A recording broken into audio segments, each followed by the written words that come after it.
Late at night, deep in the forest, a man stood. He left behind traces of blood staining the bright green grass. He let out groans of pain as blood continued to flow onto the ground. His breathing was ragged. A knife was sticking out of his heart, but he continued to move forward with the last of his strength. He didn't want to believe that he would die like this.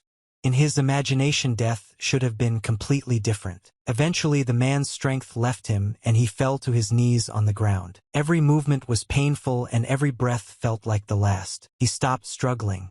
His body was weak, and he fell completely onto the soft grass. The fireflies turned on their flashlights nearby in the bushes. The forest was surprisingly quiet, and only a faint hoarse breathing frightened this silence. After lying down for a while, the man opened his eyes and, gathering all his remaining strength, dug his fingers into the ground. He tried to raise himself. This was accompanied by almost a scream which the angry man tried hard to contain. He managed to roll over onto his back, but the movement took the last of his strength. When the sharp pain from the movements subsided slightly, the man opened his eyes again. I looked at the night sky strewn with stars and thought that such a view is quite romantic for the last minutes of life. He understood that this was probably really his end, but suddenly a boy appeared right in front of him. He looked at him sternly, trying to answer the question of what the young man was doing there, but he remained silent. The man did not know this boy and confirmed this to himself. His enemies called themselves famous martial artists, and he expected them to attack him one by one, but they vilely attacked him all at once. Someone used the Emperor's sword technique. Someone used the fury of the Holy Lion, and someone a blow of death. These people placed big bets on who would be able to defeat their only enemy at that moment. The man laughed and asked them about their pride, which was clearly lost. Then a serious battle took place, which many would soon start talking about. The man jumped up in bed in horror. It was a very bad dream caused by personal experience. He woke up in bed with bandaged wounds. He sat up in bed and exhaled heavily. The serious wounds were making themselves known and restricting his movements. Trying to stand up brought the man even more suffering. The pain was so strong that his body was covered in sweat and began to tremble violently from helplessness. With difficulty he got to his feet and leaned against the wall. The man was surprised at his location and in general at the fact that he was still alive. He looked around and decided that it was worth going out into the yard, seeing the open doors. The man moved very carefully towards the exit, struggling with the pain in his body. The weather outside was wonderful. The sun was shining brightly and warming with its rays. The variety of herbs amazed with their color and smell. In the yard there was an exit to the river with a waterfall. The water made a pleasant noise and splashed on the sides. The view was stunning. Everything around lived, protected from harm by high cliffs. The man was barely able to stand on his feet. Suddenly a voice came from behind him telling him that he was not yet allowed to get up. The man immediately asked where he was. Turning around, he saw the same boy he had seen in the forest before he passed out, who responded by saying that he needed to rest. The man tensed up and asked the boy who he was. The boy introduced himself as Dan A.K.'s son and smiled awkwardly. The man was clearly surprised and pointed out that he had not asked for a name.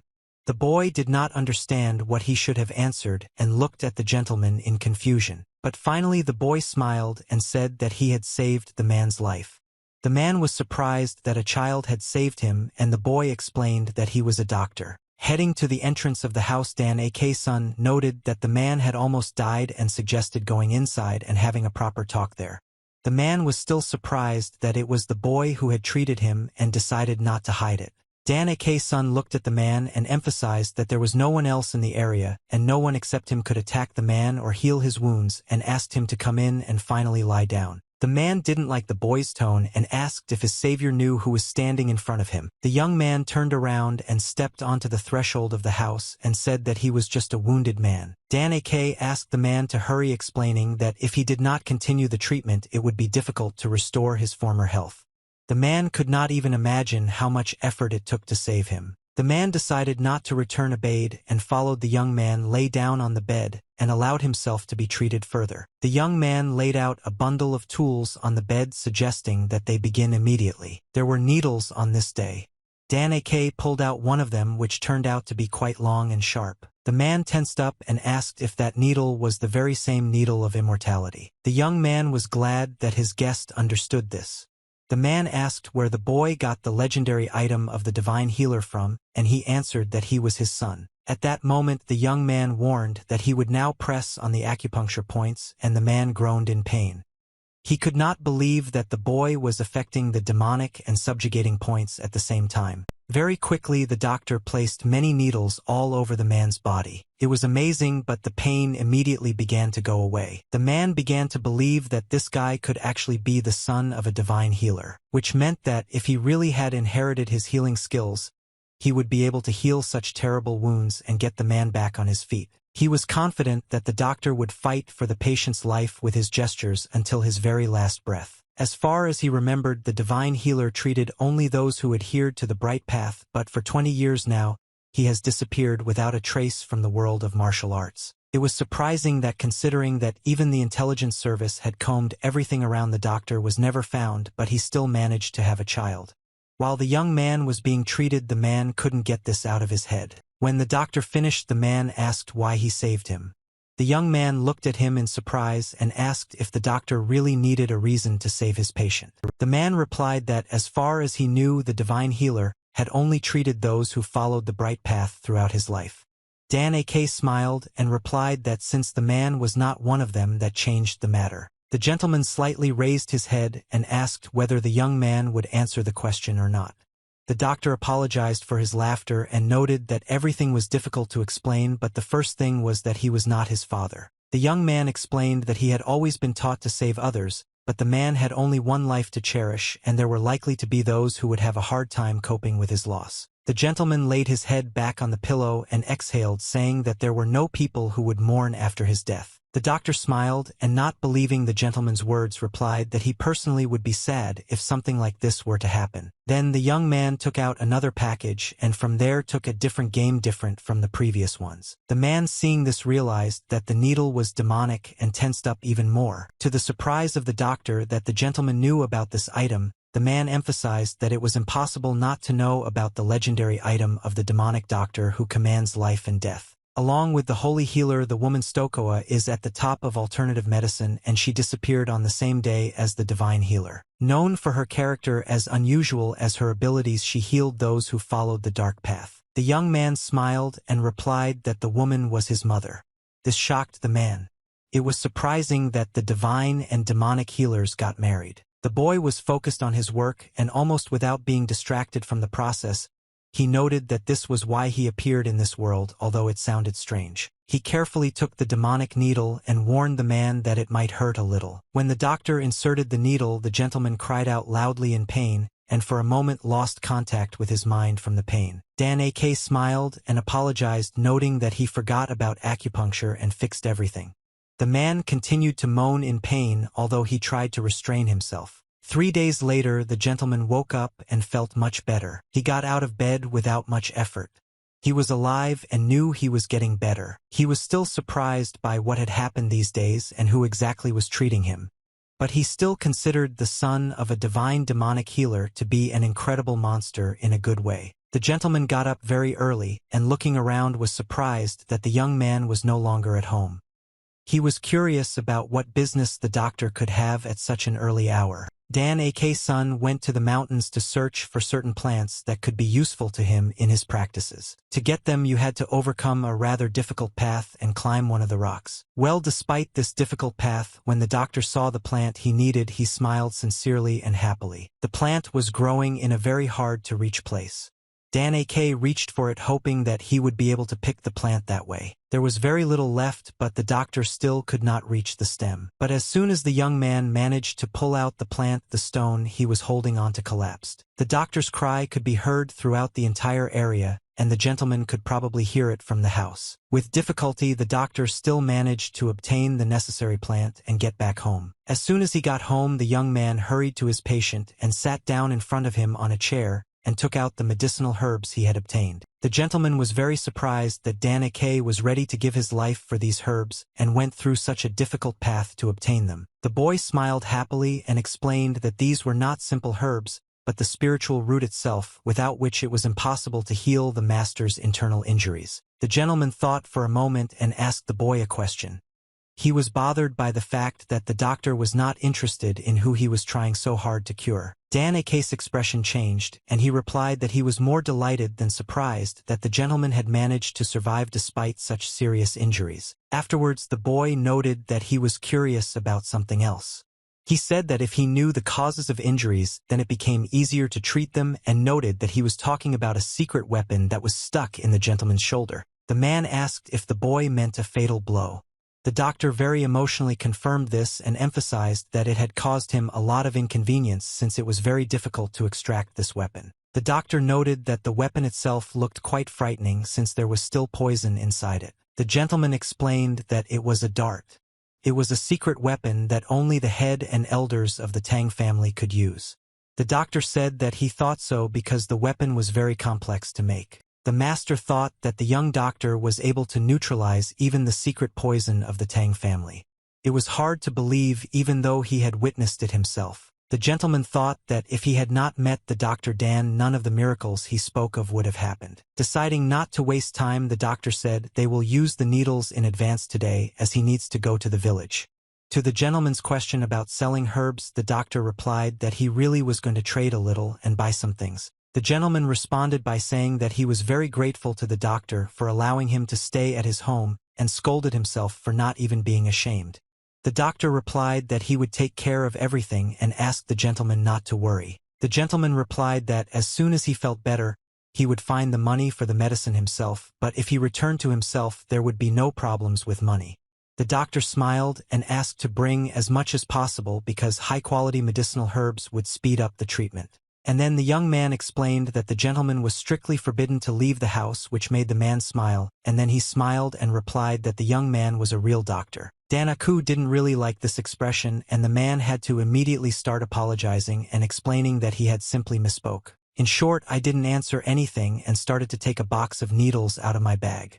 The gentleman immediately tensed up because he understood what awaited him in the next few minutes. The young man, seeing the tense look of the gentleman, asked him not to worry and explained that today they were using his father's method.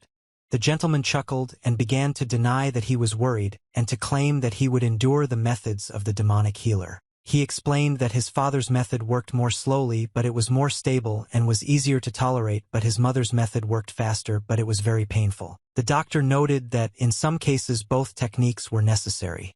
The gentleman asked the young man not to worry because for the sake of his own life he was ready to endure any pain. Taking advantage of the moment of silence, the man stood up and asked the doctor not to tell anyone about him when he went to the village. The doctor promised not to tell anyone without further questions.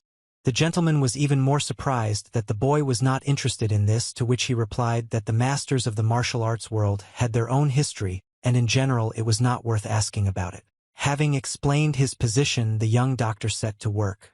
Taking the game out of the box, he carefully aimed at the right point where he should stick the needle. Indeed, the new method turned out to be much more tolerant than the previous one. It was difficult for the gentleman to bear such pain, but at that moment he was able to hold on. He didn't scream or moan from the intense pain, but only closed his eyes tightly. User said to the doctor for so long and paused that in the current world of martial arts there were many villains. He said that it could be rumors, but in their time there were 10 powerful villains.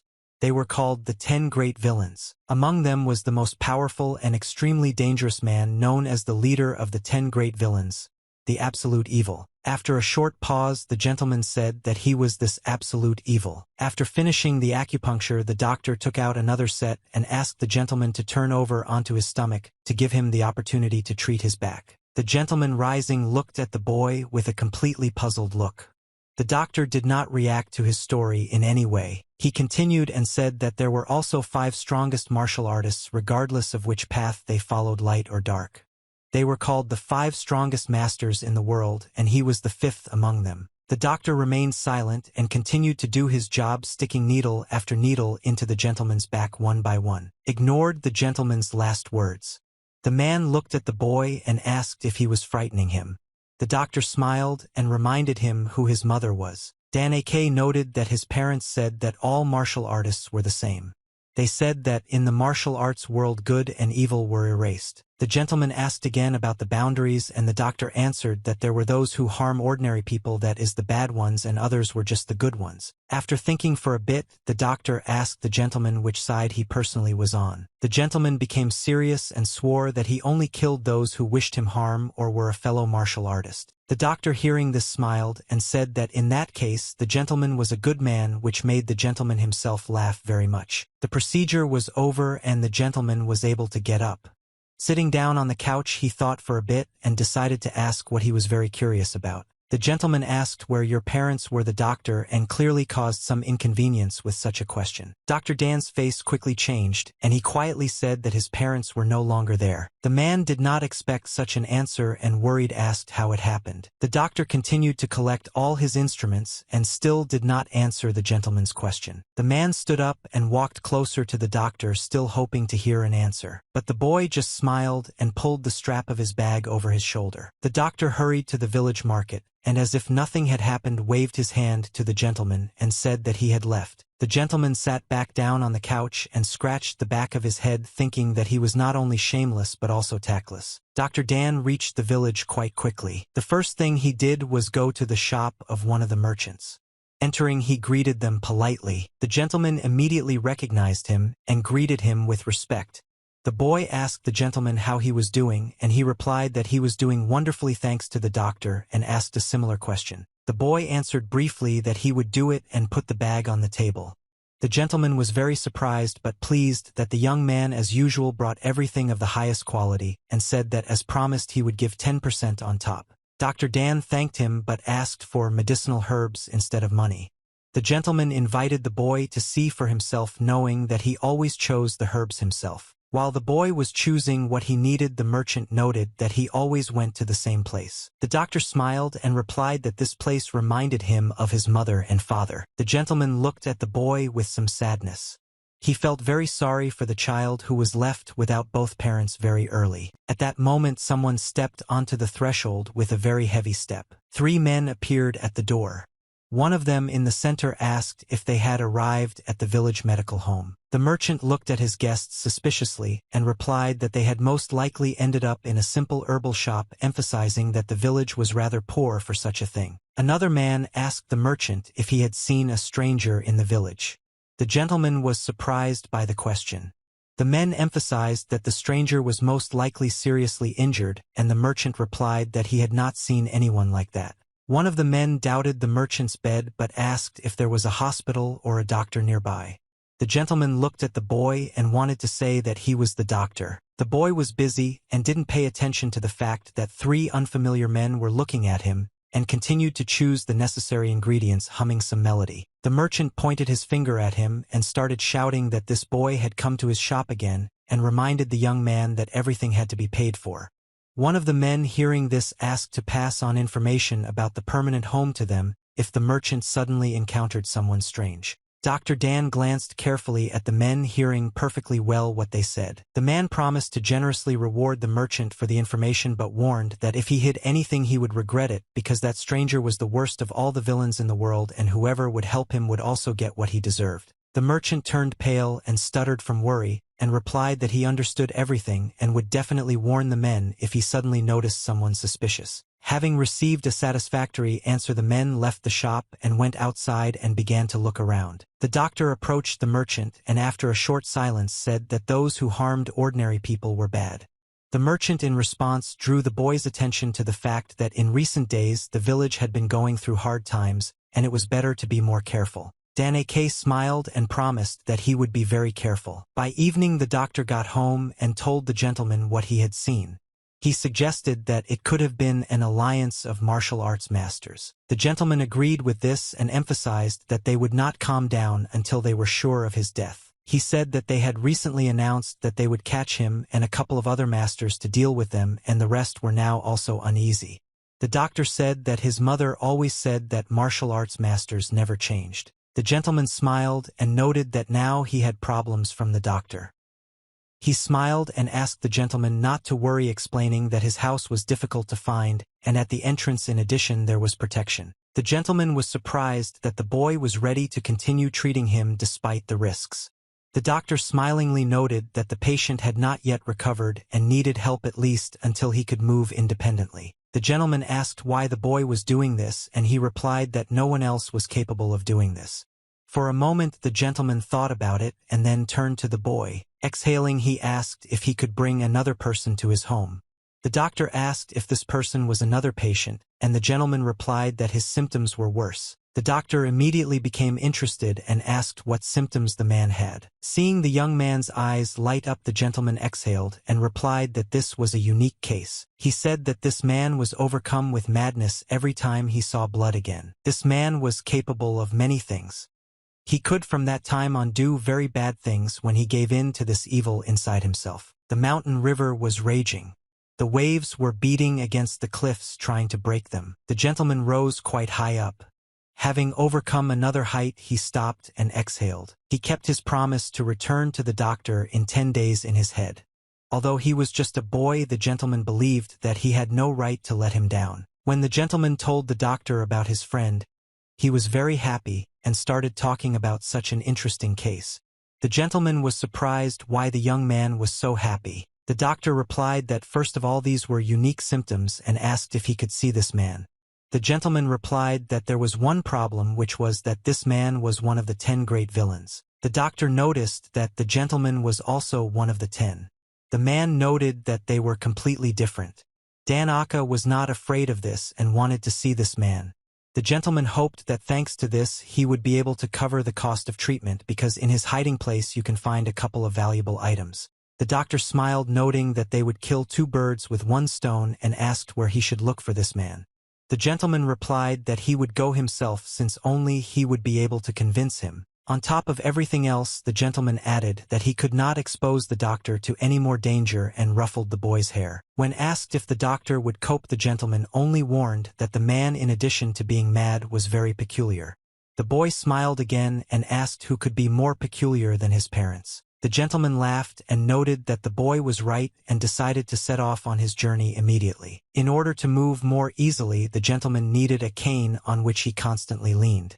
He walked slowly and looked around carefully. Seeing the destroyed rock, the gentleman thought to himself that his acquaintance remained as hot-tempered as before and destroyed absolutely everything around. Having reached a huge stump, the gentleman sat down and then took out a fairly large bottle from his bosom. After looking at him for a moment and sighing, the gentleman threw the bottle on the ground in front of him. The bottle shattered, releasing dark purple smoke. The smoke was picked up by the wind and carried around the area. The gentleman could only wait. He closed his eyes to gather his strength and prepare for the meeting. Very soon a huge man appeared not far from the gentleman. He jumped from one of the rocks. From his jump the earth shook and the birds rose high above the ground. The man was very angry. His eyes flashed a bright red light. He looked straight at the master. Without thinking for long, the man jumped up and ran at him. He was ready to attack, but the gentleman did not even open his eyes. Suddenly the veil of evil fell from the man's eyes. He came to his senses and froze in place. He screamed, not expecting to see his brother Cho, and carefully raised his weapon so as not to hit him. The gentleman opened his eyes and, looking at his old friend, grinned. The giant examined his friend and asked what was going on, noting that it could not be that the great bloody fist had given up its position so easily. The gentleman, rising, asked not to pay attention to this and to get ready quickly. The giant replied that judging by the voice and appearance in front of him, it was definitely Brother Cho. He still did not fully believe it.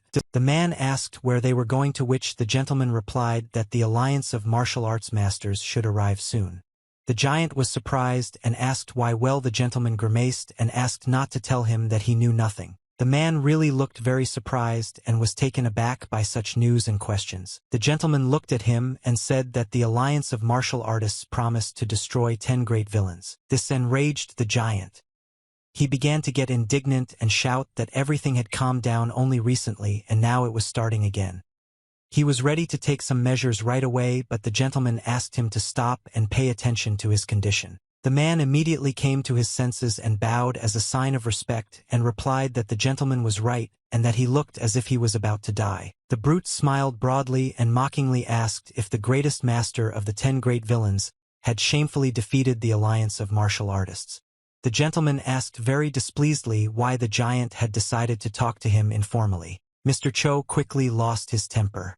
He hissed that he had come to save the giant in such a terrible state and he should stop wasting time and get ready right now. The man loudly asked when the gentleman began to worry about him so much and reminded him that wasn't he the one who said that he would rip out his beard and shove it somewhere far away if necessary. Mr. Cho shouted even louder, reminding that he too had been promised that his eyes would be gouged out to make the decoration. The men argued for a while. The gentleman stopped it very abruptly and exhaled, asking them to go and talk on the way. The giant asked where he was in a hurry, considering that they had plenty of time. The brute took a fighting stance and shouted that he would wait for the alliance there, and as soon as they came he would smash their heads. The gentleman asked to postpone this slaughter and first cure the disease. The brute looked at the gentleman in surprise and asked what illness he was talking about, and the gentleman reminded him of the nuance with the blood. Gremilla responded that if someone was capable of this, he would turn the whole world upside down to find such a person. The gentleman replied that you were such a person. You said that you had found a demonic healer who was able to cure such a divine punishment. This shocked the giant. The gentleman, seeing the surprised face of his friend, smiled broadly and added that this doctor was also divine. Without wasting any time, the two of them headed back to the healer Damaku. The giant's weapon was not simple and could carry him anywhere through the air. The two of them sat on it like a bench and talked on their way home. The giant was angry that the gentleman was constantly fidgeting and had no desire to rub bodies with him. The gentleman smiled and noted that if he wanted to be cured, he should shut up and fly forward. The gentleman noted that it was most likely madness that prevented the giant from developing martial arts. If they corrected this, he would be able to become stronger, and then even the alliance of martial arts masters would dare to touch him. The giant shouted that the gentleman had arranged only to say where it was, but in response he said that he knew that they wanted to throw him. You know that a conversation about trust began between them, and it turned out that no one trusted each other. Then they flew in complete silence, each thinking about the past dialogue. Mr. Cho thought that he lied to Dr. Dan, but this man was really very difficult to bring. It was a shame that he lost to the alliance and also had to ask for money. He was a great bloody fist later with dozens of great villains. Well, at that moment he felt incredibly pathetic. After a short, rather unpleasant journey, the masters arrived at the doctor's court. The boy had already met them and noted that they returned very quickly. The giant smiled and asked if the demonic healer was there and asked to get to him quickly. The boy's eyes widened and she replied that she had died, and then the giant asked to bring the divine healer, to which the boy replied that he too had died. The giant was already getting angry and turned to Mr. Cho and asked what was going on. He smiled and explained that this guy was their son. Mr. Cho said that this boy inherited all their skills and was a full-fledged doctor. The giant began to be indignant that such a short man could not be a doctor and suggested that the alliance had knocked all the brains out of the gentleman. The gentleman smiled and noted that the giant himself confirmed his terrible condition. The giant heard that the master was standing on his feet only thanks to this boy. He still could not believe what he heard. He did not understand how this tiny bean sprout could do something like that. These words angered the gentleman. He asked the giant to watch his words, sternly called him by name, and emphasized that the boy had saved his life. This man suffering from a strange disease was called Bom Kuwai. Boem Kavai thought to herself that the gentleman's dying state was just an act. Well, he smiled and promised that it would not happen again and asked why the gentleman was so serious. The boy decided to interrupt this strange dialogue and suggested checking the pulse first. He didn't want to delay treatment for long. The doctor immediately took both men into the house and began examining them. He sat Byung-koo Wai down on a stool and began to feel her pulse. After listening to the heartbeat for a bit and most likely feeling something else, the doctor replied that the treatment would not be easy. He explained that the most problematic thing was that the energy of the Byung-koo Wai meridian was disrupted, so when he used his internal energy to the full, the protection of his brain was disrupted. This really amazed the giant. The giant turned to Mr. Cho, indignant that he had told him his secret. The gentleman explained that he had only told him that he went crazy at the sight of blood. Igor continued to say that the second problem was related to the chi energy in his left hand. Because of the terrible state of the meridian center of his heart, it was very difficult to bend his hand. The boy suggested that he might have recently been injured. Then the doctor decided that the information should only be given to the patient and whispered in his ear. After listening to the doctor, Byung-koo Wai was very surprised. Well, apparently, he began to believe the boy's words. He began to ask whether the young man would really be able to cure all of this, and when the boy confirmed that everything would work out, he said that in that case he would trust him. The doctor smiled and asked him to bow his head for a second in that case, and when the giant did what he was asked, the boy asked him to breathe calmly. With a very light and quick movement, the doctor placed one of the needles right in the center of the head, causing Bom Kavai to scream. Very quickly, the giant looked very peaceful and relaxed. Mr. Cho smiled, happy that his man had a chance to be cured. The doctor left the new patient and quickly walked up to Mr. Cho. He was extremely passionate about his work, and it was clear that the boy was glowing with joy. With such a quick, easy movement, the doctor inserted another needle right into the center of the gentleman's chest. The next moment, the gentleman became just as relaxed. Well, it didn't last long because the doctor immediately removed the needle and let some blood. The gentleman was wary because his blood was black. But that was not the only problem. The gentleman immediately jumped up and grabbed the boy, jumped to the side, shouting that it was worth being careful because he warned that his friend was an animal of that kind of blood.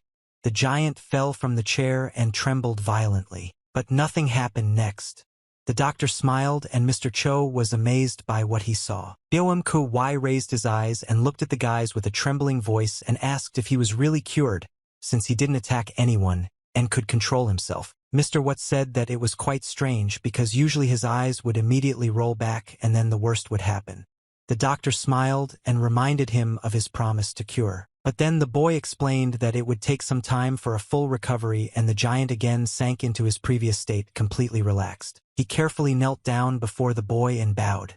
He called the boy master, but the boy asked him to call him simply Dr. Dan. The procedures lasted a very long time, and only when night fell did the doctor let the gentleman go to rest. He himself went about his business and, sitting down at the table, began to make some notes. The young man was completely immersed in his own affairs, being pleased that he had the opportunity to practice his skills and help someone. Everything was going well, but suddenly the doctor stopped writing, hearing something. He jumped up and ran towards the exit of the house, very excited. Loud shouts and insults could be heard in the yard. Bom Kavai screamed that he had nothing to thank Master So for, and that he had only lured him here because he needed money.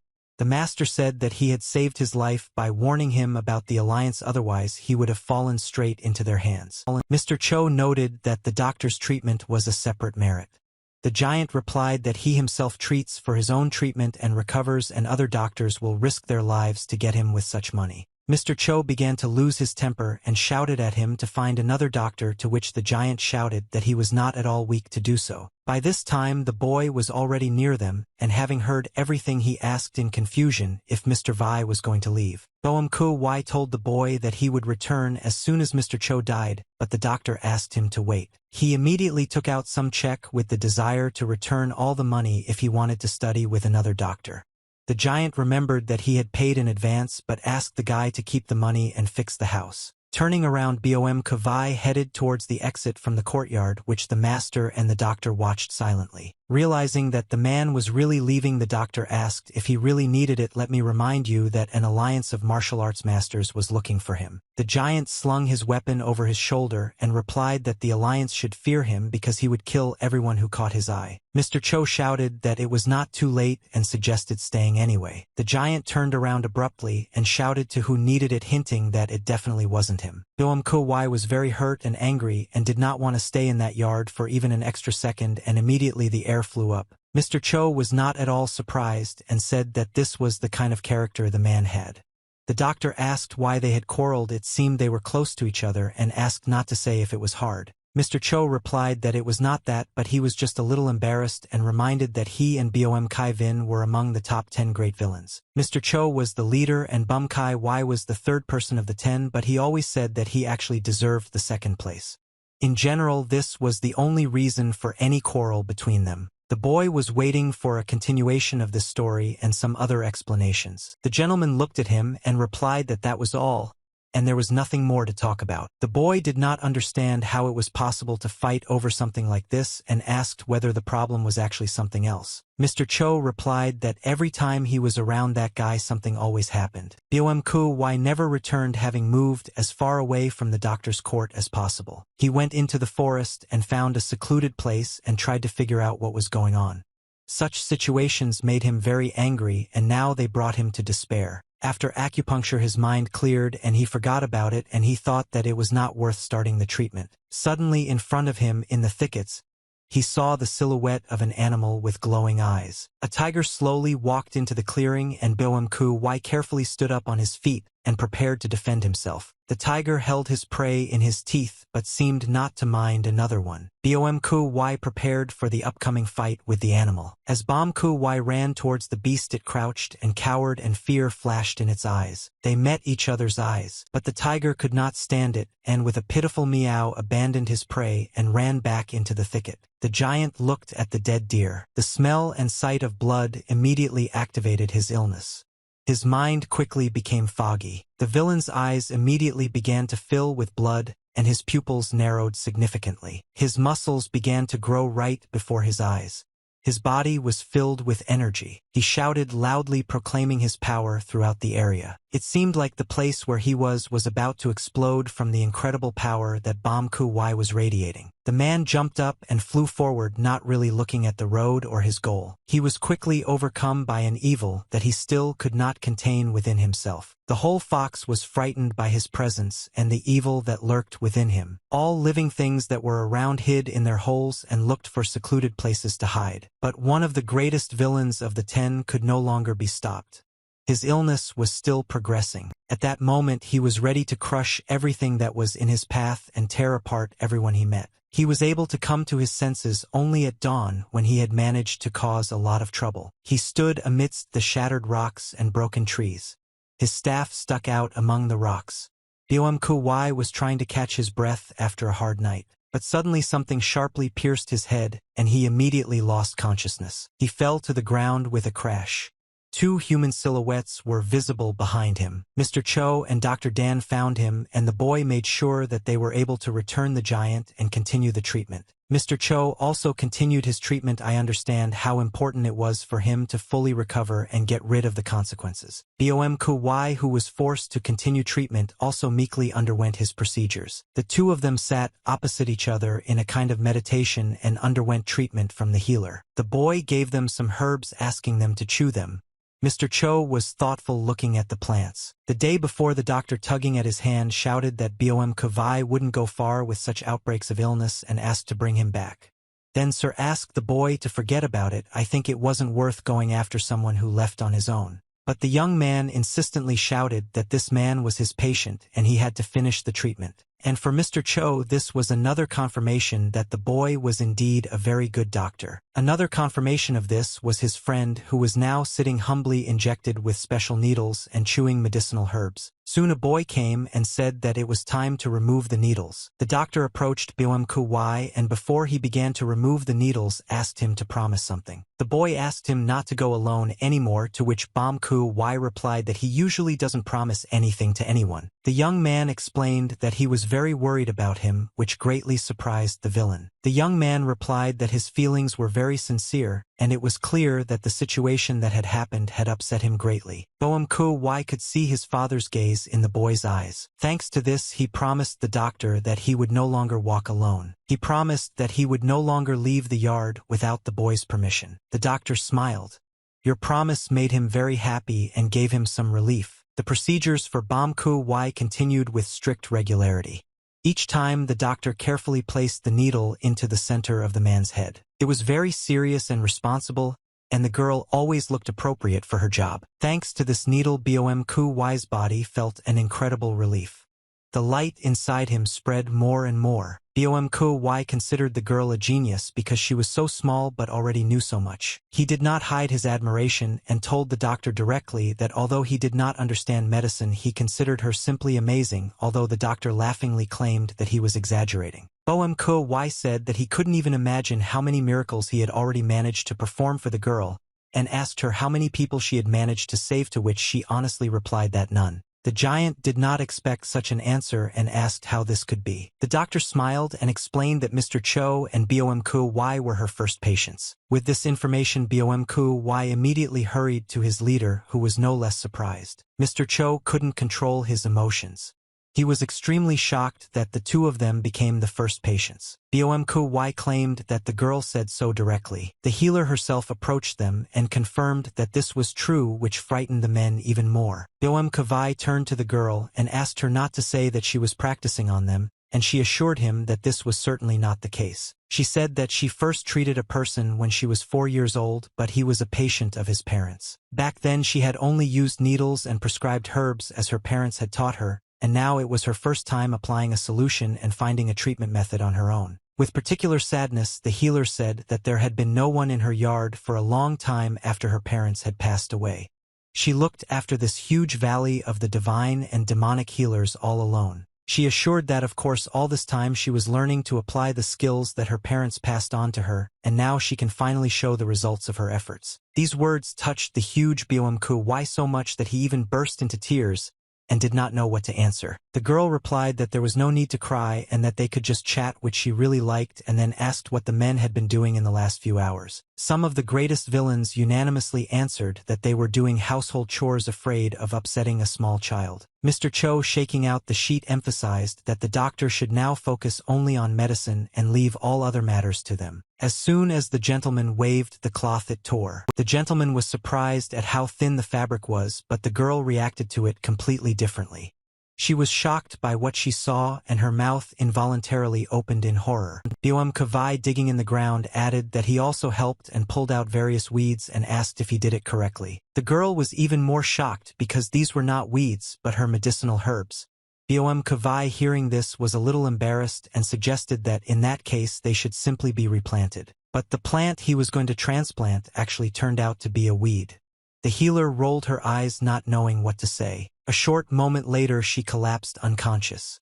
The men immediately ran to her and began trying to bring the girl back to consciousness. As she came to, Dr. Dan heard the men arguing among themselves about how they should have helped much earlier. Mr. Cho was indignant that the girl cleaned, cooked, collected herbs, and treated them on her own, and of course she could not withstand such a load. And they in turn should have monitored this and helped in every possible way. Bomky shouted that he was going to bring workers from the village, but Mr. Cho did not like the idea because many people could find out about their location. The doctor sighed heavily hearing their argument. The man was glad that the girl had finally woken up and began asking how she was feeling. The doctor, raising herself, replied that she had probably just fallen asleep for a while. Bomky explained that it was called fainting, not sleep, but the girl assured him that she was fine and laughed a little. Having risen, the girl again noticed the scraps of a torn sheet which were now lying almost all over the yard, and she became upset again. But exhaling, the girl replied that she was still going to go get some herbs, and would now buy some sheets at the same time in a completely cheerful tone. Mr. Cho was worried about where the girl was going to go in such a state, but she noted that it was absolutely impossible for men to walk for a long time, and she would manage and return by evening. Mr. Cho did not want to let the doctor go, emphasizing that there were a lot of wild animals and possibly other dangers in the forest at night, but the girl assured that she had some repellent herbs that she would take with her just in case. Bomky volunteered to go to the village with the doctor, but the girl was worried that the Martial Arts Alliance might find him. Bomky didn't care at all. He felt incredible strength and power in your hands, but he also had a certain peculiarity. He could hide his identity and showed it clearly. Mr. Cho, unlike the girl, was not surprised. He thought it was stupid to use the fire of samadhi just to burn his beard. Bomky rubbed his smooth chin and asked others for their opinions, saying that no one should have recognized him that way. The healer noted that the villain now looked like a handsome young monk, which made the leader Cho laugh a lot, and the girl was worried that now she would have to grow a beard for a very long time. Bomky explained that his beard would grow back overnight and shared that he had many other interesting abilities. Bomky sat the girl on his shoulder and suggested that they set off on their journey, promising that they would arrive very quickly. Mr. Cho called out to Dr. Dan and asked him to stay for a second and listen to him. He asked the girl to find out the price of the statue when they got to the village and handed the doctor a dragon figurine. The girl really liked the statue and asked if the gentleman made it himself. Bomky agreed and noted that his brother Cho had always been distinguished by his unusual talent. The doctor noted that a product of such quality was very rare and such a statuette would be expensive. And then she asked when the gentleman had managed to make it. The gentleman became a little embarrassed and replied that while he was recovering he had nothing else to do. He shared that he made about 50 of these statues just to kill time and said that he really hoped that these statues would cover their expenses. Very quickly Dr. Dan and Bom reached the nearest village. When the girl showed the dragon figurine to the merchant, he was amazed by its quality because it looked as if the dragon was really alive, and then he asked how many of these figurines the girl had. The doctor replied that she had 50 such figures and asked how much money she could get for one. The merchant was stunned by the quantity and thought for a moment. After thinking for a bit, he replied that he would buy the figurine for 1 silver coin and of course for 50 coins. He emphasized that this was still a very generous price and the girl was lucky because she was unlikely to be offered more. The healer was completely dissatisfied with the merchant's answer and his greed. She took the figurine back and said that she understood everything and said goodbye to the merchant. He did not expect that his trick would not work and was worried that he would not be able to buy this figurine. Damaku replied that she was not going to sell it since the merchant had named a very ridiculously low price and it would be disrespectful to the person who made these statues. The girl headed out of the store, although the seller apparently changed his mind and asked her to stop and discuss the price again. The doctor was not very upset and told Bom that she had another place in mind where she could try to sell these statues. She went to another merchant and showed the figurine to him. He became interested in the product and looked at it for a long time. He said that he also needed to make a profit, but he could still buy such figures. He hesitated with the decision and openly said that probably for such a dragon in another place the girl could be offered more. The healer smiled and asked the merchant not to worry and said that there were many figurines. The girl showed this man the number of figurines they had brought with them. The merchant was happy and said that he really hoped for the weather because it should not get worse until he sold everything. The healer suggested in that case to leave fewer figures. But the merchant said that he wanted to buy all the figurines and would simply take them to other villages. This made Damaku very happy. Their conversation was interrupted by a scream. The merchant, the boy, had first gone to ran towards them and shouted curses and threats so that no one else would dare to buy the figurines. Bom thrust his elbow out to the side very sharply, knocking the impudent merchant off his feet. This did not please this merchant very much, and he became indignant. Well, when the man saw such a giant as Bom in front of him, he immediately shut up. The villain calmly ate the apple and asked the merchant with a grin what he meant. The merchant trembled with fear as he saw Bom clutching the apple tightly and ready to crush it, presumably including the merchant's head. Bom in order to further frighten, the merchant crushed the huge apple with his hand while glaring at the man. The merchant squealed like a pig, thinking that he would be next. Bom responded with disgust that the merchant had wet himself, but he was still a completely grown man. After that, the doctor and Bom went to the herbalist's shop. The herbalist was making some notes in his book. The gentleman saw the boy and was very happy that he had the opportunity to see him again and that everything was okay with him. The gentleman was a little worried by the presence of such a giant with a not very friendly appearance next to him. The doctor whispered to Bom that the gentleman selling herbs was a very good man and should be treated with kindness. Bom then smiled widely at the gentleman, which greatly embarrassed him. The boy handed the gentleman the checks and explained that it was payment for her debt and asked if the gentleman had found the medicinal herbs they had talked about earlier. The gentleman reached for the chest of drawers and replied that, of course, he found them but was simply waiting for the young man to return and take them himself. The man took out a beautiful red box and carefully placed it on the table. When he opened the box, a foul smell came out, to which Bom reacted sharply and was surprised that people were even paying for it. The doctor explained that it was a medicinal herb that freed the meridians and restored blood circulation. The young man asked the seller how much he owed for this herb and that quart, and she replied that the doctor could take it instead of change. The boy was a little confused and reminded that the gentleman had spoken about the high cost of this herb, to which the seller replied that they did not really value regular customers and smiled again. The young man didn't know how to react to this and was even a little indignant because he wanted everything to be fair. The gentleman walked away from the counter and noted that since the box was no longer in his hands, it belonged to the boy. The doctor looked at the gentleman and asked him to ask him a question. Afterwards, Damaku said that it looked like the gentleman had bought these herbs from Jin-sun's hospital and that something similar had happened before. The doctor said that she was not against the gentleman bargaining with the Dr. Jin-sun, but he would like his orders not to be bought by this man, otherwise he would stop doing any business with him. The gentleman felt very ashamed and promised that this would not happen again. After this, the gentleman immediately went somewhere to the hop of his shop, explaining that he had urgent business. Bom-Ky asked where the said hospital was and suggested that there was something wrong with this Jin-sung, but the doctor denied it. Bom-Ky asked if he was a good man, and the doctor replied that he was undoubtedly a good man, and then hesitated slightly, trying to find the words. Meanwhile, Mr. Cho tried to spend his free time as usefully as possible. He went into meditation, having the opportunity to be in complete silence. He listened to his breathing and slowed down his thoughts. He was completely focused on the silence. Soon this silence was broken by the light creaking of the doors, which Bom-Ky opened slightly, and asked his leader to finish the practice. Bom-Ky entered the room and shared his concerns that something was wrong with Dr. Dan, and explained that since they returned from the village he had become even more obsessed with household chores. Bom-Ky emphasized that the young man recently cleaned a pond and got completely wet, but he did not stop even when he was tormented by a cough. Mr. Cho asked why, to which Bom-Ky noted that he had no idea, which is why he came to ask for advice. After the conversation they went into the yard and saw that the doctor was doing the laundry and hanging out the already washed linen. Mr. Cho turned to the boy and reminded him of the contract under which he and Bom-Ky were in charge of cleaning. The doctor stopped for a second and replied that he could handle it himself, it would be much better that way. Mr. Cho now understood what his friend was talking about.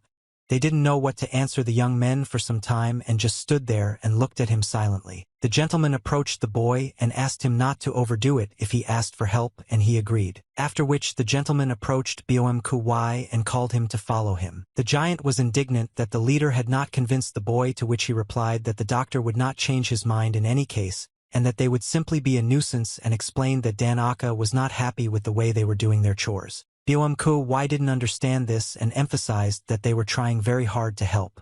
The gentleman sighed and replied that this was the problem because some were simply incapable of it no matter how hard they tried. Bom-Ky said with displeasure that apparently washing and cleaning were more difficult than martial arts, and asked what they would do since the boy would not be able to use acupuncture with such a cough. Mr. Cho suggested that it would be worth calling a professional. Bom-Ky smiled contentedly and asked to wait until he caught someone, but the gentleman emphasized that he should have called someone and not stolen, and the doctor himself should have approved such a person. Mr. Cho noted that this person must be just like them, in need of treatment and also good at cleaning. The gentleman had one such person in mind, and Bom-Ky was apparently thinking about him too, but there were some problems with that. Bom-Ky immediately became nervous because she didn't understand how they could implement this. Bom-Ky couldn't stand it and shouted for the gentleman to quickly tell who he meant, and he would simply steal him. The gentleman exhaled and said that he meant the ice jade of immortality. Bom-Ky did not expect to hear this name at all, and after asking again who exactly his leader had in mind, he received the answer that he already understood everything himself. Bom-Ky was even more worried because she was the one who made everyone and everything be reflected regardless of the light or dark path. He thought his leader was crazy. Ask him if there really isn't anyone in the whole world other than this crazy woman. The gentleman replied that it was not Bom-Ky who should have spoken about this, but then he emphasized that if he was sometimes overcome by a roof, then she had none at all. Bom-Ky fell to the ground in hysterics, not wanting to get involved with this woman, and said that if the leaders wanted to bring her, then let him go after her alone and no one would stop him. The gentleman smiled and replied that he could not do this and that he should have prepared first. It wasn't that difficult, but it did require some clever planning. The doctor continued to cough very heavily, which made both masters very worried. Mr. Cho stood at the doctor's door and listened with concern to how he was suffering from a severe cough. Having collected his thoughts, the gentleman called the doctor to him. The doctor opened the doors and invited the gentleman to come in, but he refused and immediately said that they both had to set off on their journey soon. The gentleman explained that Bom-Ky would go to the Black Dragon River province to bring another sick person and asked if the young man approved of this. The anchor immediately asked what symptoms the person had. The gentleman said that it was something like the madness of Bom-Ky himself, to which the doctor replied that in that case you can cope now, you know how to treat such things, and then asked where the gentleman himself should go. The man smiled and said that he needed to check what the Martial Arts Alliance was doing. The doctor was upset and asked the man to stay. You are alive, that the Alliance can find him. The gentleman asked the doctor not to worry because he knew what he was doing.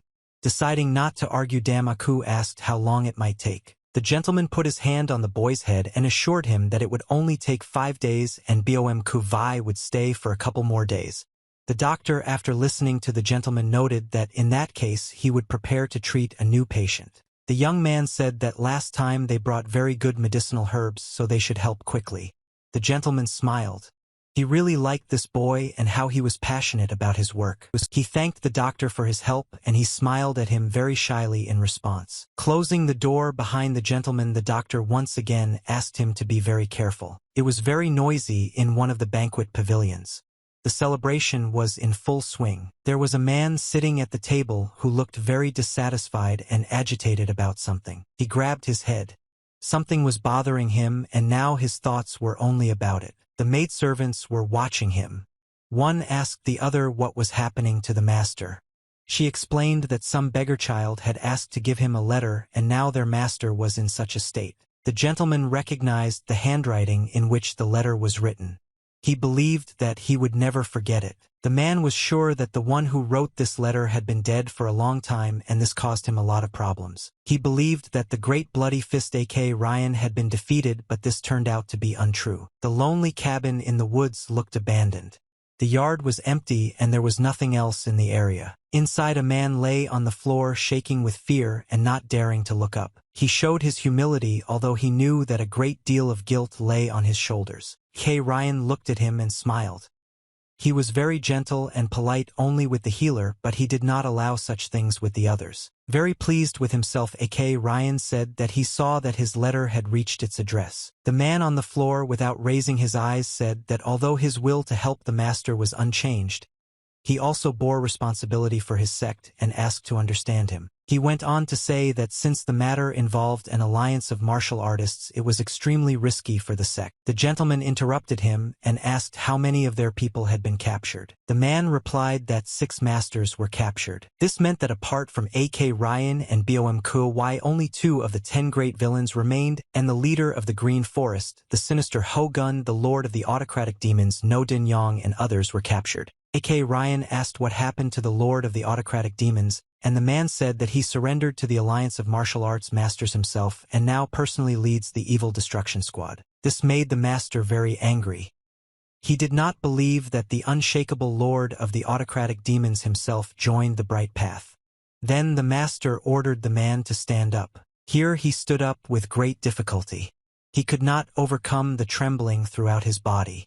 The man expected the worst. Mr. Cho looked at him and said that he never forgot about debts and favors. The man promised that this meeting would remain only between the 2 of them and then corrected himself and said that he would make it so that this meeting never happened. This answer satisfied A.K. Ryan and brought a slight smile to his face. He slowly and importantly left the hut and wished to see him soon and departed, leaving the man alone. He, still trying to tremble, was glad that at least he remained alive after this meeting and sighed heavily. The doctor continued to go about her business and during the day went again to the nearest village to buy the necessary goods. He was very interested in how the masters were doing.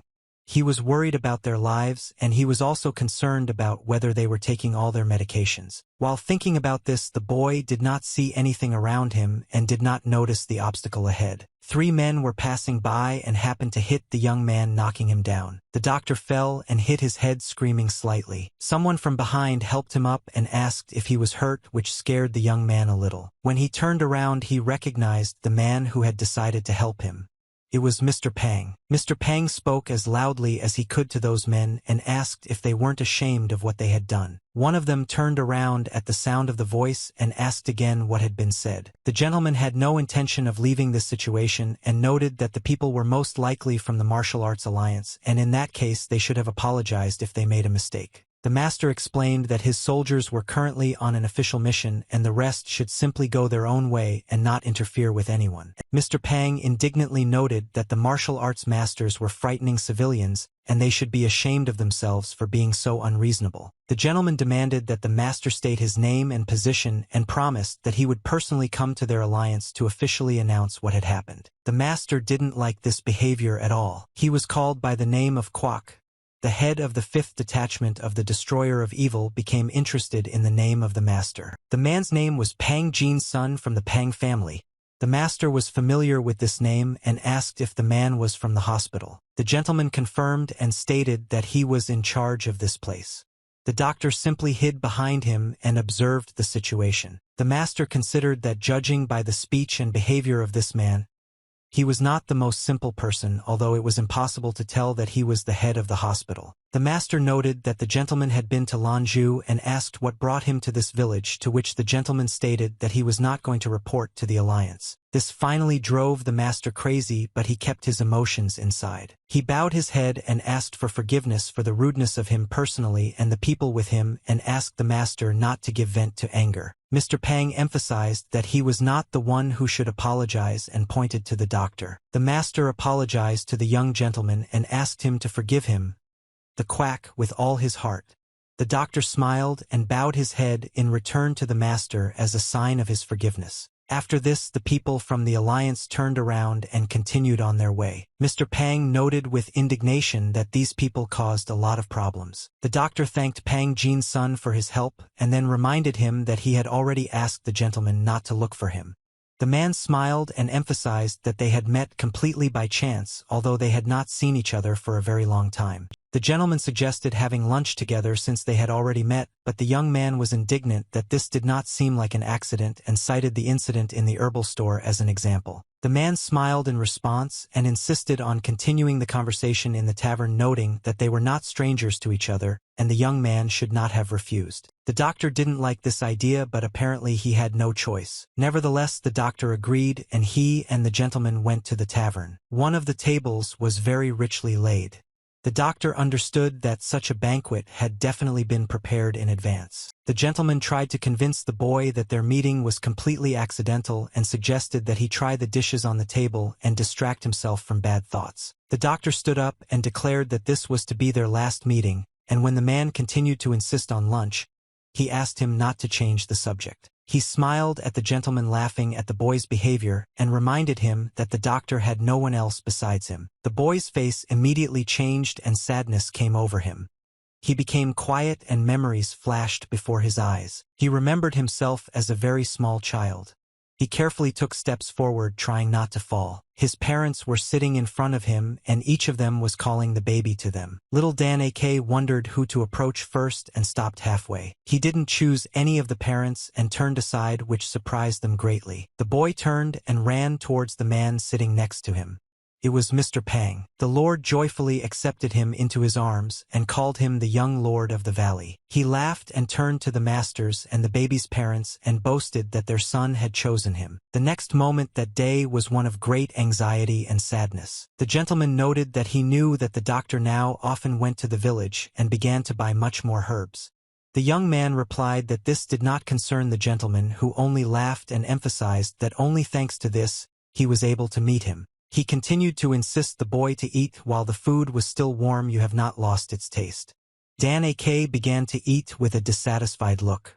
The gentleman assumed that the boy could be very scared and emphasized that now in the world of martial arts it was very unsettled. He warned that in their time there was a very sad villain named Great Bloody Fist, and the Alliance of Martial Artists recently decided to eliminate him. In fact, Mr. Pang did not frighten the boy.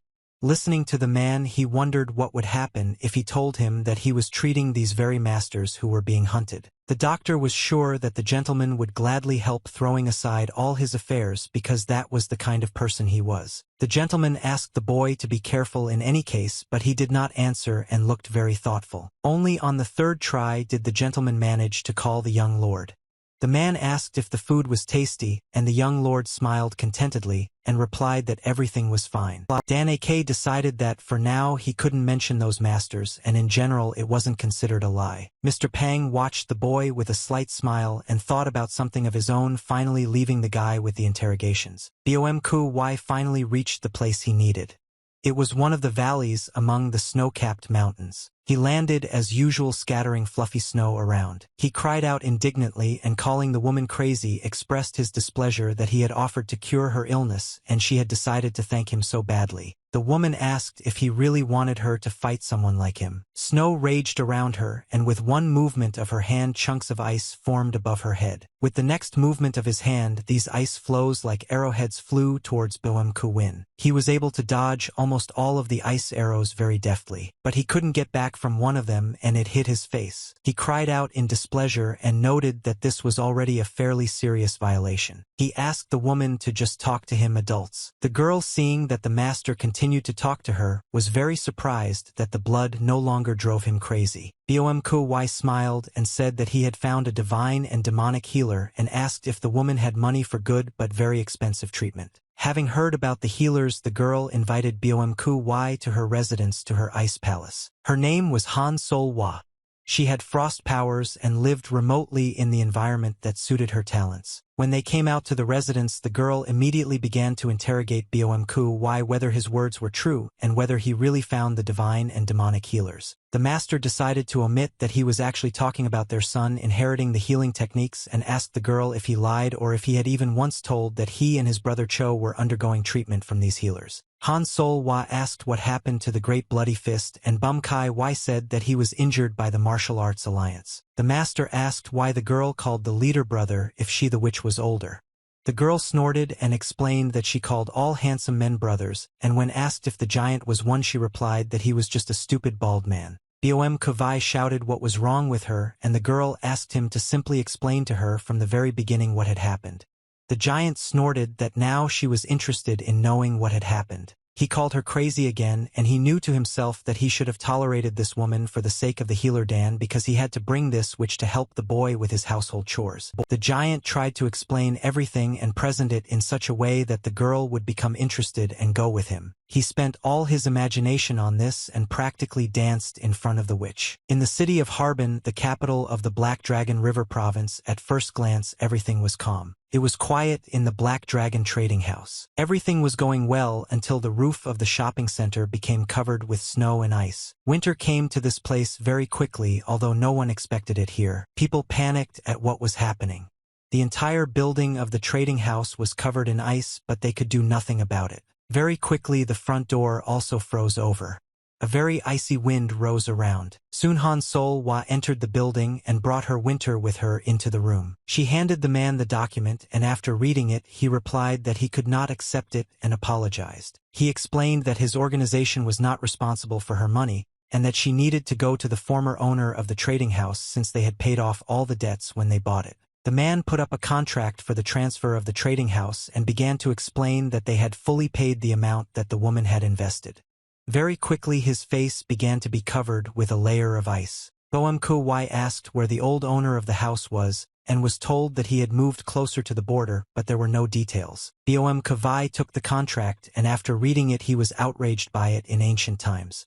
This contract was 50 years old. Boem-ku-wai, who started to swear at the woman that she came for the money that she invested 50 years ago, and called him stupid, but the girl only asked him to shut up. She walked forward and pulled her hands out of her sleeves with a sly smile. She came even closer and reached out her hand to the manager of the trading house, to which he began to be indignant at what the girl was doing. The girl handed him one thing and he was amazed. In front of him was jade, and what's more, it was from Kunlun. The merchant's eyes lit up and he asked if the girl wanted to sell this thing to him. Having looked at the item more closely, the merchant said that he could give 10,000 silver for it, noting that in the capital such an item could be sold for 20, but there it was necessary to make a profit from it and deliver it, which was very difficult. Boem-ku-wai was surprised that he could get so much money for a hairpin that the girl called him a fool who would never understand the value of a key hairpin. When they left the trading house, Boem-ku-wai asked what happened to the rest of the debt for the treatment, noting that thanks to him, the girl would be given a discount, but the healing would take a lot of time and therefore would require about 50,000 silver. The girl looked at the master, asked him to mind his own business, and said that she would deal with everything herself, and first she wanted to check if he had lied to her. The girl walked forward and Boem-ku-wai thought about her age. He knew that this witch was already very old, but her appearance did not give it away. He couldn't even imagine how old this woman really was. The leader of the squad, Quack, sat at the table drinking heavily and thinking about the affairs of the alliance. There was an endless search and his men were already very exhausted. They called it deportation.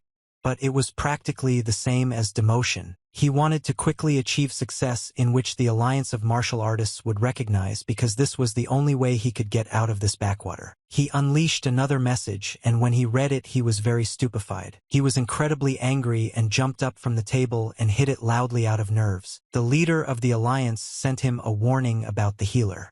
Kwok did not understand what was so special about him that his personality caused concern even to the leader. The people of Kwok were also very interested in what was written in the letter, forbidding them to get down with their questions to their leader. Kwok went to the window and told his men that May Rip from Janjan's faction had fled to the village they were in.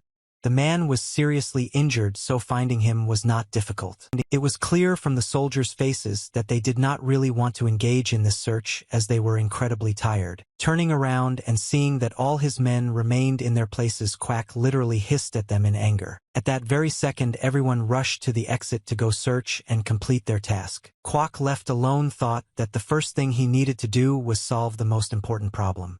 He couldn't let the alliance become completely disappointed in him. Evening came very quickly. The doctor ran as fast as he could through the streets of the village. He was looking for medicinal herbs and again did not notice how evening had come. Well, he should have hurried. Even if he had gone home right away, he would have arrived only in the middle of the night. He decided to take a shortcut and turned into one of the side streets. The boy heard some sound and turned around but did not notice anyone. The alley was completely empty, but the young man was sure that he had definitely heard something. Suddenly, he noticed a heavily bloodied man under the wall of one of the houses. It was very difficult to notice him. He was breathing very heavily and groaning in pain. All his clothes were covered in blood, and it seemed he was fighting for his last minutes. The doctor immediately ran up to him and asked whether the man was wounded. The man held his stomach and with difficulty found the strength to rudely ask the guy to get away. The doctor ignored such rudeness and noted for himself that the man's bleeding was too strong. This man needed first aid as soon as possible, otherwise his life would end. The young man took a box of tools from his bag. Well, the boys couldn't do anything. Someone very sharply and roughly pulled him by the arm and lifted him to his feet. The master held the boy's hand high above the ground as if he were some kind of intruder. Kwok, seeing who he had come across, was surprised, but the healer himself did not recognize the master. Kwok, without losing his composure, grabbed the boy and held him tightly in his grip, not allowing him to escape. With his other hand, he decided to save the life of an already wounded man. The doctor screamed, not understanding what was happening. Kwok asked the boy what connected him with that man. The doctor thought to himself that this man was a cold-blooded killer who took lives without the slightest hesitation. He understood that he had to watch his words, otherwise everything could end very badly. The most important thing was not to mention the masters. The doctor tried to think of what to answer so as not to get into trouble. Kwok thought that if you do everything right you can catch Pang Jin-sun, and even the head of the Alliance of Martial Artists treats him with respect. If you take advantage of the situation, he can strengthen his authority in the alliance. Kwok began to shake the boy, questioning him about his relationship with the murdered man, but the doctor remained silent. Kwok tried to threaten the boy with the punishment that anyone who helped the enemy deserved. The boy remained silent and was extremely focused on something of his own. Kwok smiled, realizing that luck had fallen right into his hands. Mine was very angry that the boy did not answer him, and hugging him tighter said that the boy would tell him everything anyway, and once again plunged his sword into the lying man. Blood splashed into the boy's face, but he didn't make a sound, remaining silent. A couple of days later, Bom Kai Wai and Han Sol Wah reached the courtyard of Dr. Dan. Even before entering the young man's territory, the giant called him by name, notifying him of his return. Instead of the boy, he was met by Mr. Cho, who asked him to shout louder so that everyone would know their location. The gentleman put aside his wood carving and greeted the witch, noting how long it had been since they had seen each other. Bom Kai Wai said how late he was and asked his brother Cho where the Dr. Dan was. The gentleman said that he went to the village for medicinal herbs, to which the giant was indignant that the boy went there alone. He was worried that wild animals could attack the young man, but the gentleman reassured him by noting that he took repellent herbs with him. Bom Kai Wai pointed out that it was already getting dark, and by the time the doctor got there he might stumble in such darkness, and asked who would be responsible for him in that case. He was very angry and started cursing loudly, and while arguing with his friend AK, Ryan thought that perhaps he really should have disguised himself and gone with the doctor and made sure that he got to the village and back safely. Their dialogue was interrupted by Sol Hwa, who began to express indignation at the mess that was in the yard. Boem Kavai was surprised what kind of mess was she talking about and noted that the girl should live here. This arrangement did not suit her. She thought that everything was littered with garbage. She looked around and said that in such a place even a healthy person could catch something. She immediately went into the house and asked where all the cleaning products were. Seeing this, the guys were very happy because their plan worked. They winked at each other, but Boem Kavai returned to the conversation about the doctor, worried that it was really getting dark already and the boy was still not home. AK Ryan thought about it because the boy really never stayed late to have time to cook dinner.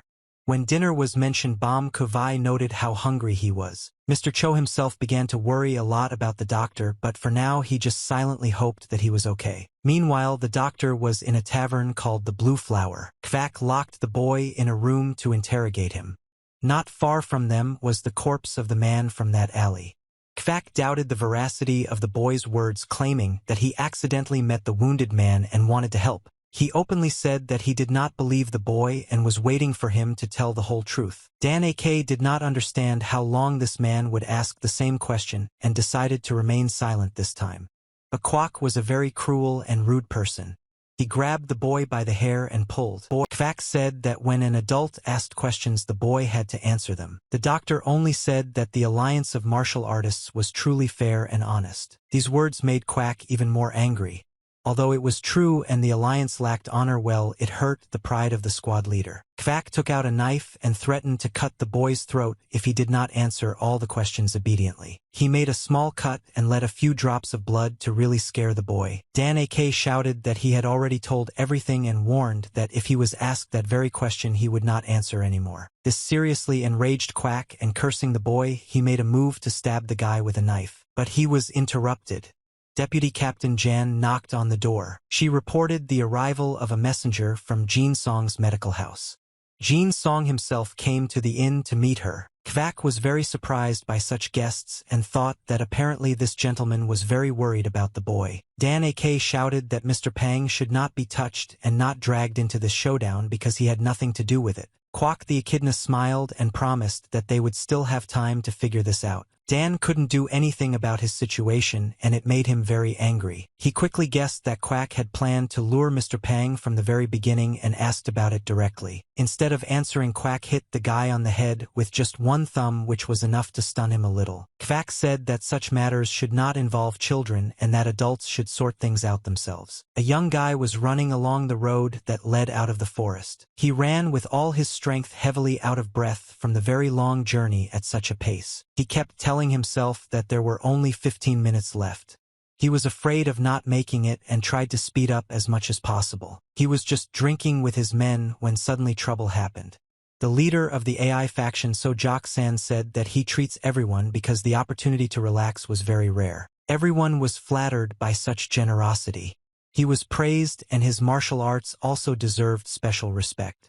One of the men present suggested leaving Wuwei and heading to the Great Plain, and Sojak, already quite drunk, really liked this idea and agreed to go to the Great Plain. Suddenly the door flew out and shattered into pieces, and a huge man appeared on the threshold. He snorted that everyone present was having a great time and called them a bunch of hardened scoundrels. Many did not understand who the uninvited guest was and began to be indignant at how he dared to enter their home. The man was very fast.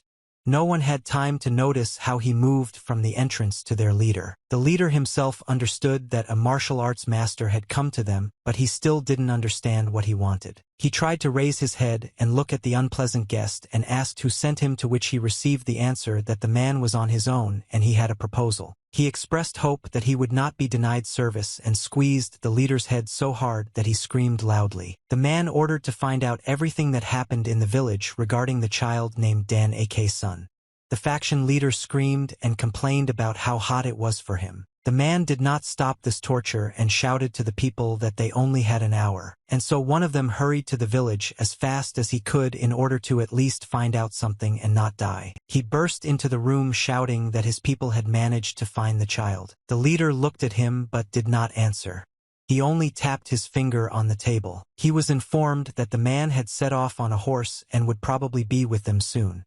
The leader clicked his tongue in displeasure. He couldn't understand what was so special about some little brat. Suddenly there was a roar and it became clear who had arrived. The doors slowly opened and a bright red robe appeared from behind them. Seeing the man in the doorway, the leader immediately understood how murderous his intention was. One of the leader's men approached the man and asked who he was and where Mr. Pang was. As soon as they tried to touch this man, he suddenly put his hand in front of him and pointed his index finger. The man immediately fell to the floor. The leader was very scared. The guest was too strong for a simple mercenary. It was clear that it was impossible to argue with this in the guests, and apparently it was also impossible to defend oneself from it. With just one index finger, he was able to kill one of the guards without even trying. It was a great bloody fist. He smiled, noting that they wanted to catch him so much that they immediately recognized him when he entered. The leader shouted that Cho A.K. Ryan had arrived and ordered the entire squad to gather. He himself drew his sword and prepared to defend himself. Following A.K. Ryan, Bom Kavai came out dragging another of the guards along with him, who was mumbling something with difficulty. Bom Kavai held two of the leader's men who begged him to save them. Bom Kavai was also recognized. The second name was the Great Master of the Mountains. Bom Kavai looked at Dan A.K. who was lying unconscious on the bed. He was completely dissatisfied with the boy's appearance and hissed whether this was Quack's doing. Quack only thought about how strong the Master of the Mountains was, and was afraid that he would not be able to cope with such an opponent. Quack growled in anger and confusion. He wished death on his guests and ran straight towards them. He apparently had no idea who he was dealing with, although he should have thought about it. Bom Kavai didn't need much strength to deal with such a person. In an instant, all the windows of the tavern were blown out by a powerful explosion. Flames began to burst out. The entire tavern was ablaze. A large crowd had gathered around it. These were both patrons of the tavern itself and onlookers from the street. The young man who reported A.K. Ryan's arrival looked out from behind one of the houses and looked around trying to understand the situation. He was surprised that only ordinary people ran out of the house but not a single warrior from the evil extermination squad. He assumed that they could all die. He tried to figure out what he should do. Given the tragedy, the reaction of the Martial Arts Alliance was unexpected, but he had to report everything, otherwise his life would be taken. But he couldn't move because he was ordered to wait. When he turned around, he saw Bom Kavai with sparkling bright eyes. The owner of the mountains was very surprised that the young man did not run away, to which he mumbled that he promised to stay put. A.K. Ryan appeared from the other side carrying Dan Aka on his back and noted how brave the man was to dare to stay and not run away. The man was thrown to the floor and warned to keep quiet, and if Dr. Dan was harmed in any way, then all responsibility would be placed on him and he would have to answer. Bom Kavai explained to the man that if the doctor was hungry, he would feed him, and if the doctor was sad, he would also make him happy. Bom Kavai continued to talk about all the responsibilities that would fall on the shoulders of this man, but Mr. Cho hurried him because they should behave more quietly and get home faster. Finally, Bom Kavai asked the man to remember that from now on everything rested on his shoulders. The man was shaking. He still couldn't figure out whether he should forget about this situation or still protect the boy. The masters carried the doctor home and put him to bed. The young man slept until dawn. When he woke up, he couldn't understand how he ended up in his own bed at home. Bom Kavai explained that he and Mr. Cho carried him and laid him down.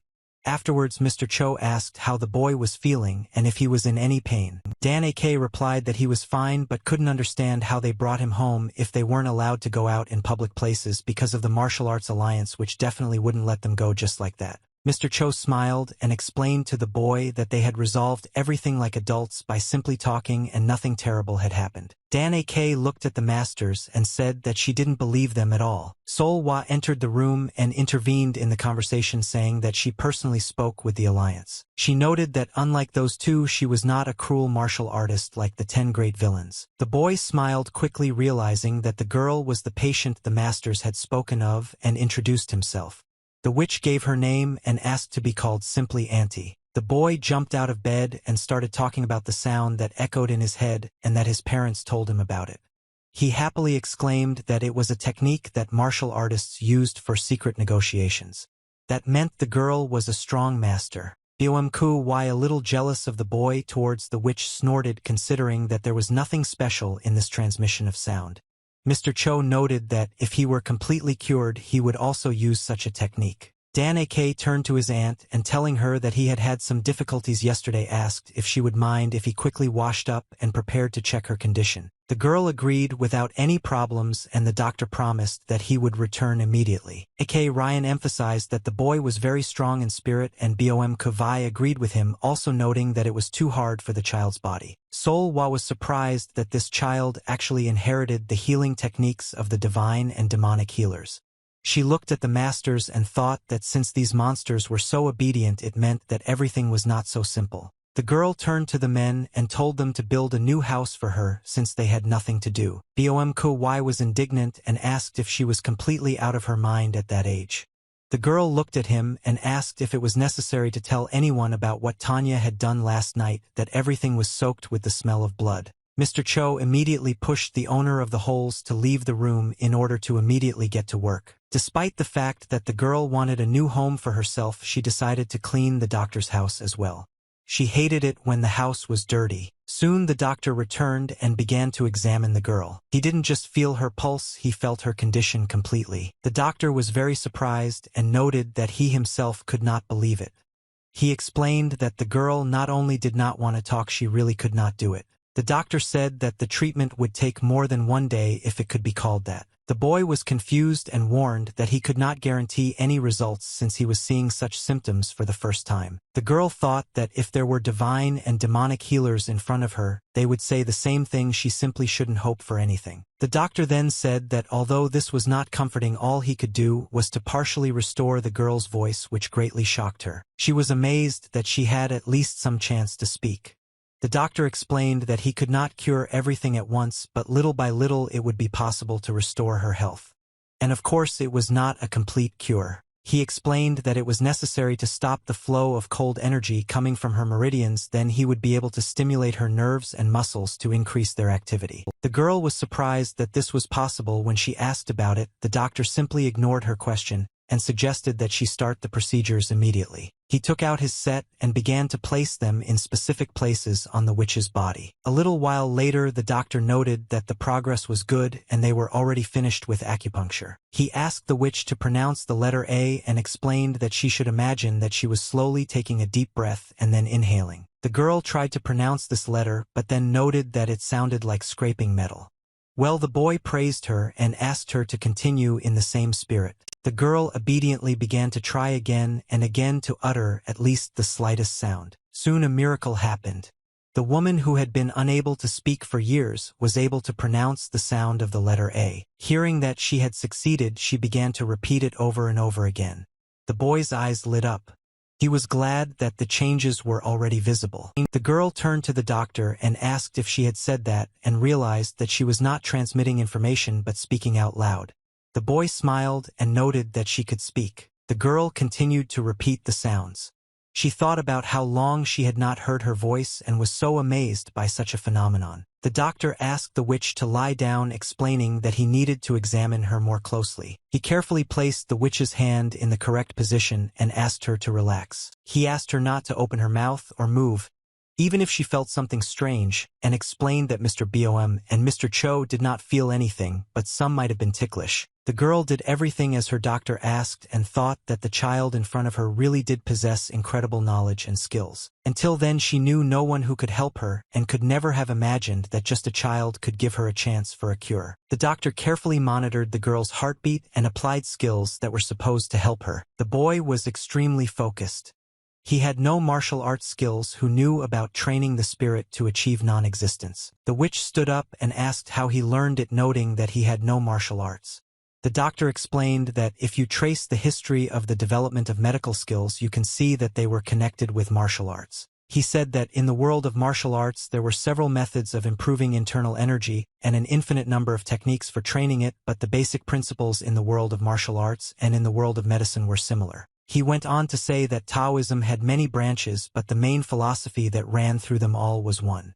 It was immortality and ascension to immortality. He said that most of the currently existing Taoist sects belonged to the direction of improving smoke. Their followers created elixirs using alchemy, but it seemed to him that the girl began to train the spirit to achieve non-existence a very long time ago. The healer said that the witch's problem was that her spirit was unstable. It looked like she was about to move on to the next stage of training, having not yet completed the previous one. He stressed that she had lost the ability to express emotions and taste because her muscles and nerves were frozen in time. The witch stood up and asked if the healer could fix it, and he replied that he would need to study some things, but he thought that healing would be possible, but it would take time. Then the doctor added that something was bothering him, but he didn't know how to say it. The girl asked him to say it as it was because she was ready for anything. He said that after the treatment aging will resume because the flow of time of her body will be restored. The girl replied that she wanted this too. She wanted to start growing old like everyone else. The doctor was surprised, sharing that he thought women wanted to preserve their beauty as long as possible, and even his mother wanted the same. The witch replied that if the healer could free her from this endless circle of hell, she would be grateful to him for the rest of her life. The boy was embarrassed and replied that it was not necessary, he was just doing what he had to. He gave the example that the girl agreed to help with the cleaning, and in any case he should also be grateful to her for this. After some time, Dan AK went to the village again to do his usual shopping. Seol-hwa went with him. In response to his gratitude for her agreement to accompany him, the girl noted that she had nothing to do anyway. Dr. Dan thought about how the craftsmen worked very hard to build the house. It seemed to him that they began to avoid him to convince himself that the problem was in his imagination. When they walked down the street together with the witch, the girl attracted the attention of all the men. They praised her beautiful appearance, showered her with compliments, and could not take their eyes off her. They dropped everything they were doing and followed the woman with their eyes, being completely enchanted by her. The doctor was surprised that there was a large crowd of people around them, but thanks to Sol Hui they still walked very freely. Suddenly a young man appeared in front of them and ran straight towards them. The guy knelt down on one knee in front of the doctor, for which everyone present considered him very brave. The young man handed the doctor some kind of package. The boy was surprised, not believing that the package was addressed specifically to him. The young man unwrapped the package. It turned out to be shashlik with vegetables, and said that he wanted to start his duties from today. The doctor was surprised and asked why he needed it. The young man asked him to take it and visit them at the tavern more often, although the boy did not understand at all what was happening and why he needed so much food. The young man handed the bundle to the doctor and hurried away, telling him to eat his fill. The boy was completely confused. He didn't understand where this young man came from and why he gave him so much food. Sol-hwa looked around a lot. Studying everything will help to become useful. Her gaze fell on a wicker basket standing on the threshold of one of the houses. But in fact it was not the baskets or the house itself that attracted her attention, but the man who was hiding behind it. Overall, the doctor really liked this gift, although he felt rather awkward accepting it. He said that apparently a lot of new establishments opened that day. And another young man came up and offered to try his food and told me that he had just opened a new lollipop shop. The doctor thanked him and promised that next time they would definitely pay for these sticks, and asked about the location of the store. The man hesitated a little, not knowing what to answer or how to get off topic. He just ran away. Bon appetit. Sol-hwa concluded that the locals were very friendly to the doctor, judging by the way they greeted him. They continued to be followed. The young man hid in the alleys and followed closely behind the doctor and the witch. This man turned to his friend and asked if everything had been delivered as it should have been. The man replied that he had asked the children to give the doctor the best of everything. The young man could hear Mr. Bohm's words about the enormous responsibility that now lay on his shoulders. He couldn't understand how he could have gotten into such a situation. The doctor went to the herbal shop, and the seller as usual greeted him with joy. The gentleman began by saying that the head of the hospital, Jin-sun, had conveyed something to the boy and asked him to convey that he should not have appeared in the village until everything had calmed down. The gentleman said that last night there was a fire in the Blue Flower Inn where the Alliance of Martial Artists was staying. It was a shock for the doctor. The master spoke of a great commotion. No one could have imagined that the great evil extermination squad of the Martial Arts Alliance would disappear in the Devil's Fire. The gentleman relayed rumors that several jugs of wine were found at the site of the fire, and suggested that the craftsmen were apparently so drunk that they were unable to escape. The seller said that fortunately they were the only ones living in that tavern, otherwise the tragedy would have been much larger, because even the head of the hospital could have been in danger if he had not been late for the meeting. The gentleman explained that Master Pang had settled everything and conveyed that he would come to the doctor personally since the situation in the village was not the calmest after yesterday's events, and it was better to wait it out in the valley. The young man was shocked by what he heard. He said that he remembered everything up until the moment he fainted and was completely unaware of any fire. He couldn't understand how he ended up in the valley of the divine and demonic healers.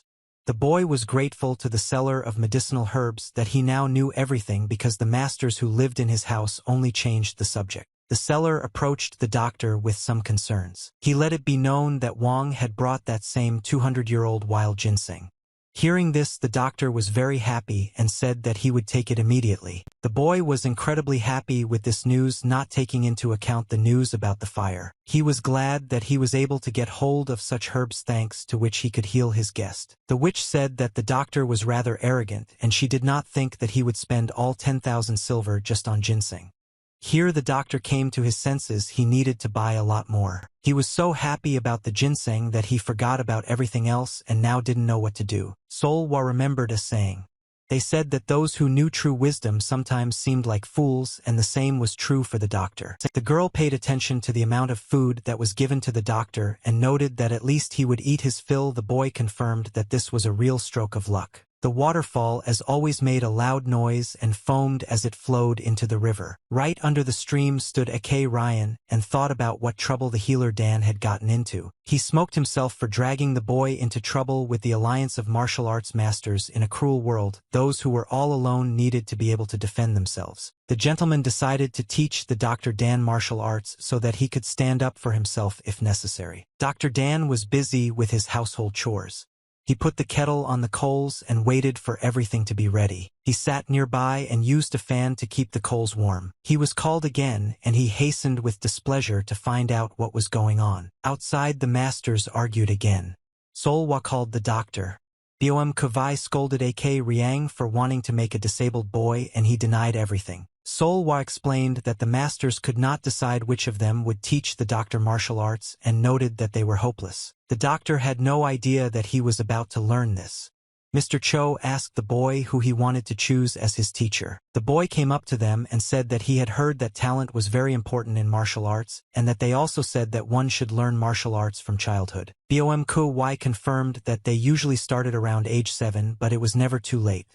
Mr. Cho suggested checking the boy's physical fitness first and asked him to come over to take a closer look. Mr. Cho felt the boy over from all sides, studying his muscles and his overall physical condition. He touched his wrist and warned him that he would send true energy into him and asked him not to be afraid. The gentleman concentrated, and the doctor at least felt some new sensations in his body. At that moment, Mr. Cho became a little upset and replied that it was probably too late to learn, and would explain that it would not be easy for the boys to learn high-level martial arts. Bom Kuy was very surprised that Dr. Dan had no talent, but Mr. Cho assured him that he really did not have any. A.K. Ryan tried to calm the boy down, noting that even an ant was small but could dig mountains. He explained that although the doctor was a casual martial artist, this could be achieved through his own efforts. The gentleman said that he had no talent either, but he had put in a lot of effort and had become the greatest master in the world. He said that if the boy studied with him, he would be able to achieve a lot.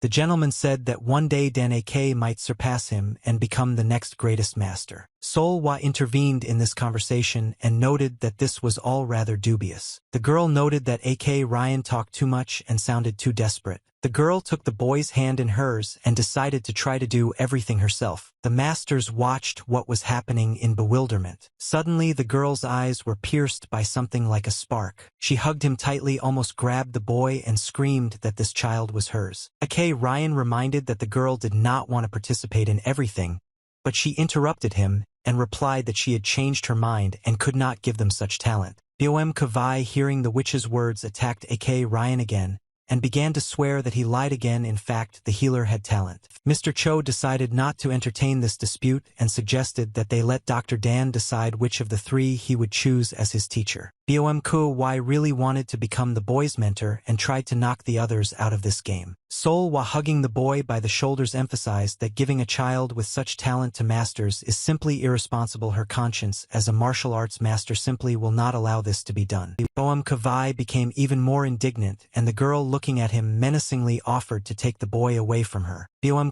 very quickly agreed to the fight and suggested that the winner would become the teacher of Dr. Dan. Mr. Cho suggested simply comparing their techniques, but he was quickly shut up, pointing out that liars have no right to speak. The boy was surprised that he had a talent for martial arts and asked if it was true.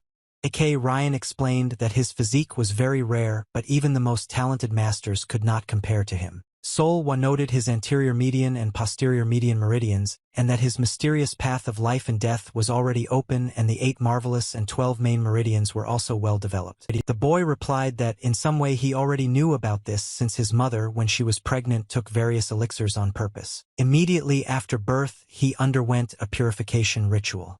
As a child, he drank even more elixirs. His parents often used acupuncture to maintain his health. The construction workers looked at the boy and thought the same thing.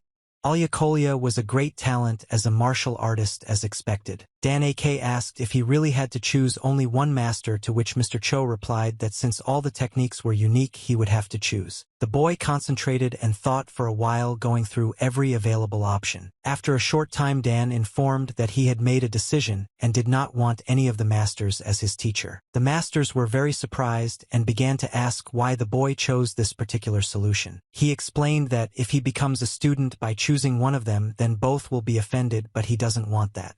And it will be better for him if everything remains as it is. When the doctor left to do his own thing, the masters stayed and continued talking. They were very sorry that the doctor had made such a decision. Mr. Cho noted that at this rate Dr. Den would simply waste his talent, and asked the others if they could somehow convince the guy. Sol-Wa asked if it was necessary for the boy to become someone's student and emphasized that she wanted to teach him just like that. Ryan didn't like this at all, and he asked if the girl had gone crazy and decided to pass on her martial arts even if the guy wasn't her direct student. The girl noted that it was up to her to decide who to pass on her techniques to. Bom agreed with her and noted that the healer did not have to choose one teacher for himself.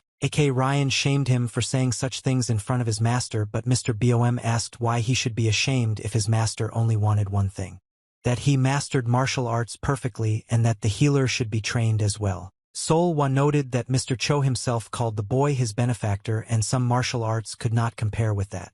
But Ryan continued to freak out. The girl asked him who saved his life, and he thought for a long time. But he still said that it was impossible to do so, and it was necessary to choose only one teacher. This dispute continued for a very long time. Soon it was almost lunchtime, and everyone sat down at the table. The doctor who prepared the food asked the masters to chew all the herbs very thoroughly. The masters did what their doctor asked without question, without asking why, and without arguing in any way. Mr. Cho ate the food that Dan cooked with great pleasure and openly showed the pleasure he received. Dr. Dan approached the gentleman and began to feel him. The young man began to scold the master for being too zealous. But his internal energy had not yet been restored. The boy began to say that the master could only independently control his energy, but could not yet use it to its full potential, and at that moment Ryan took him by the cheeks. Bom and Sol-Wa jumped up from the table with very surprised faces. Mr. Cho laughed and noted that he had to apologize to them. The boy did not understand what was happening. Mr. Cho explained that yesterday he had given his original infinite energy to Dr. Dan as expected. The boy had accepted it differently. Now Dr. Dan simply needed to continue learning his martial art. The other masters were taken aback by this action and did not know what to answer. At that moment, Mr. Cho himself was a little worried. Ryan turned to the healer and asked if other masters had come to him yesterday evening. Dan replied that first his aunt came to him, then Mr. Cho, and then Mr. Bom. Ryan got furious and began to loudly curse at those who accused him of being able to kill the boy because the chi energy could have been disrupted. The doctor intervened and asked them not to quarrel, noting that while he did not have enough internal energy, nothing terrible could happen, but now he could better assess their physical condition, which would help with the treatment. Mr. Cho asked the boy to simply not use these techniques at the same time or his meridians would become intertwined.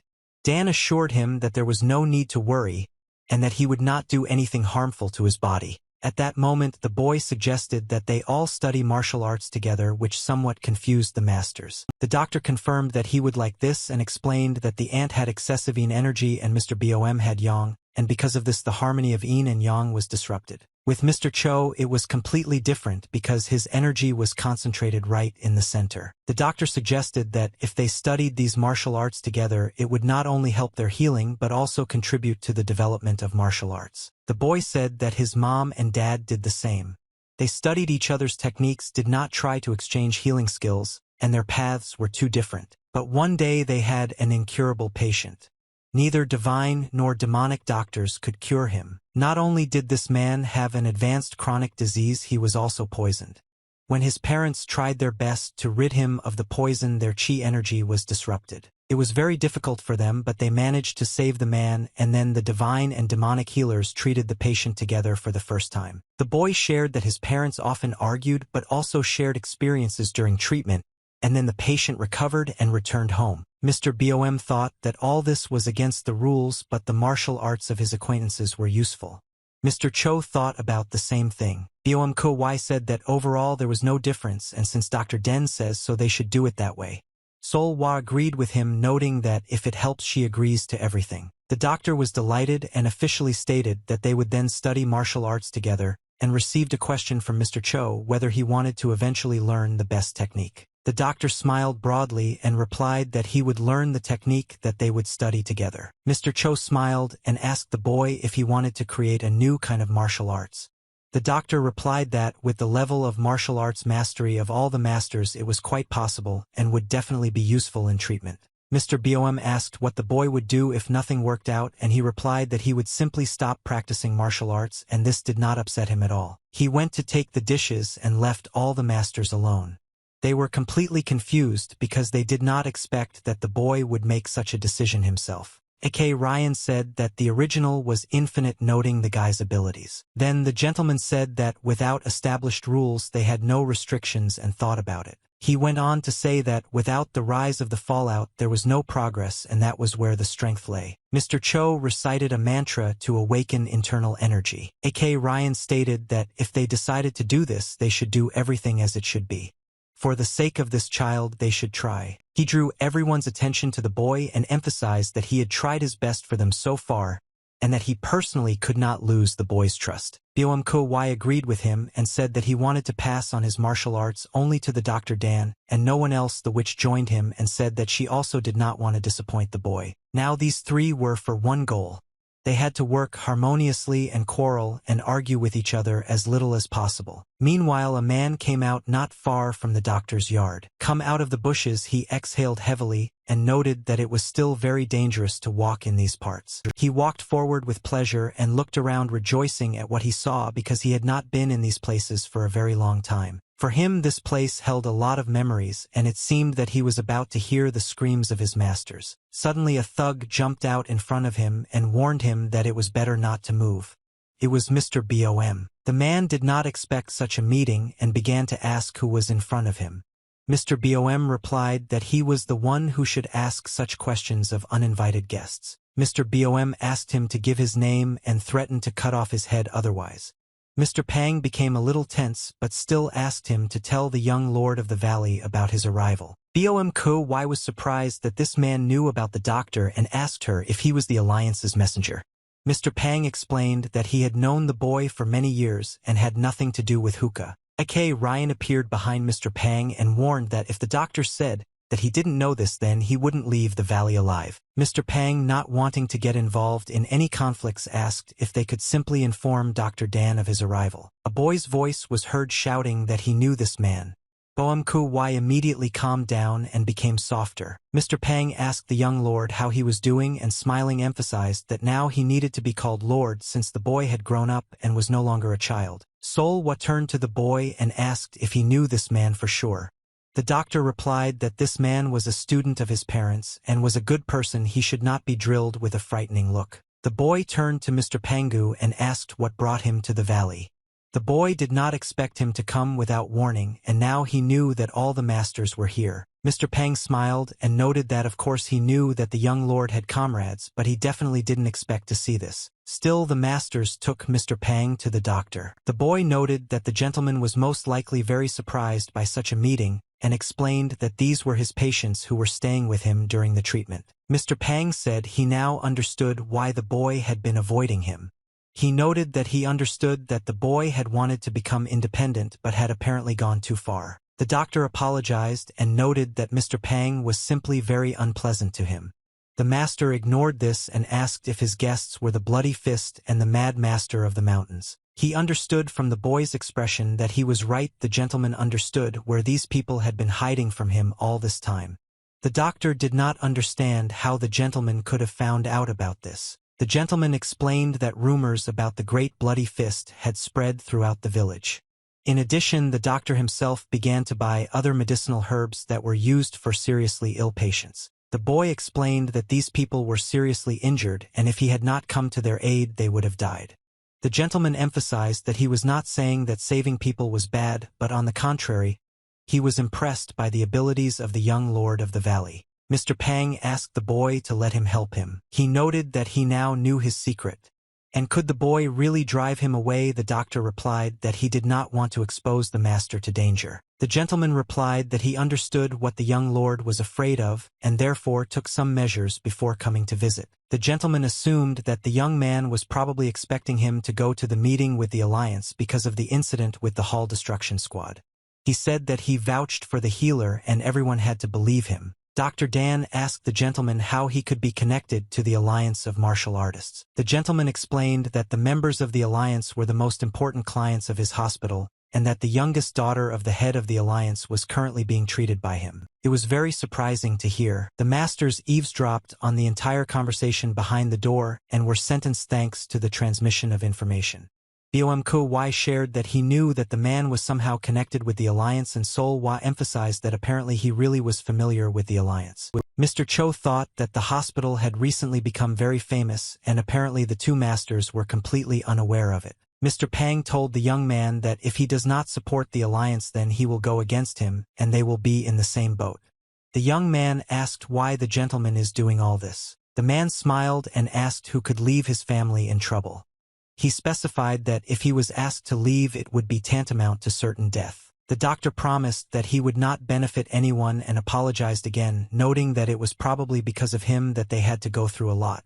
The gentleman smiled and noted that if the boys suddenly needed medicinal herbs, he could safely come to him. This offer made the young man very happy, and he immediately asked to bring him the essence of the Azure Stone. It was the Earth's energy embodied in liquid, and the price of this unique elixir was incredibly high. The gentleman, having heard what the boy was demanding of him, was very surprised and at first thought that it was some kind of joke. Looking at the boy, I realized that he was not joking at all and was really hoping for such help. But at that moment, the masters behind the door decided to disperse.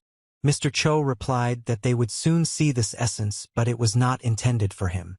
Sol Hua noted that it was absurd, like asking for wild ginseng in exchange for bellflower root. The healing procedures continued regularly. The doctor tried his best to get all the masters back on their feet. Bom Ku's procedure was completed, and he rose to his feet and sincerely thanked his doctor. The doctor asked the gentleman not to forget to take his medicine before going to bed, who replied that he was not a child and asked him not to worry. When the master went out into the corridor, he met Mr. Pang again. The gentleman noted that in previous meetings, he had not been able to introduce himself properly, and having given his name explained that he was in charge of a small hospital. The master did not understand what this man was getting at. He noted that he understood that he and the Dr. Dan were close people, but still the gentleman should behave carefully. The master warned the gentleman not to even think about taking advantage of this naive and innocent child.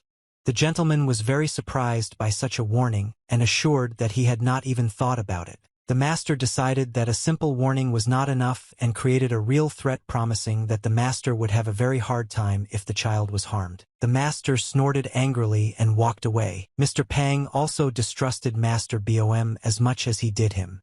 He believed that patients were patients and you can't choose who to treat based on their beliefs, but this master was definitely one of the 10 great villains. The doctor, leaving his office, met the gentleman again and invited him to go to bed since it was already late. And what did he answer here? He had a question. The gentleman said that as far as he understood, the boy had previously restored the damaged meridians of martial arts masters and asked if he had any notes left. The healer replied that there were records, but it was not so easy to see them since there were no records on paper, specifically since at that moment the masters were focused only on healing. The doctor smiled and shared that he remembered absolutely everything that was required for healing and asked who needed to be healed. Mr. Pang answered without hiding that it was necessary to cure the youngest daughter of the head of the Alliance of Martial Arts Masters. He then went on to tell a few details that needed to be known. For 15 years, this girl's meridians were damaged.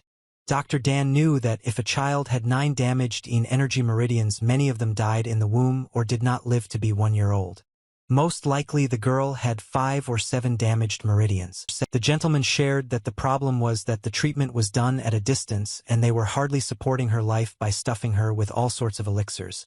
The doctor replied that the damaged meridians were not the cause of her illness, but the consequences, the symptoms of another disease. The boy explained that this was precisely why other doctors could not restore damaged meridians, and it was worth focusing on the source of the disease in order to choose the right treatment. The gentleman grabbed his head and replied that he had encountered something like this for the first time, so he trusted ancient medical books and eventually relaxed and lost his vigilance.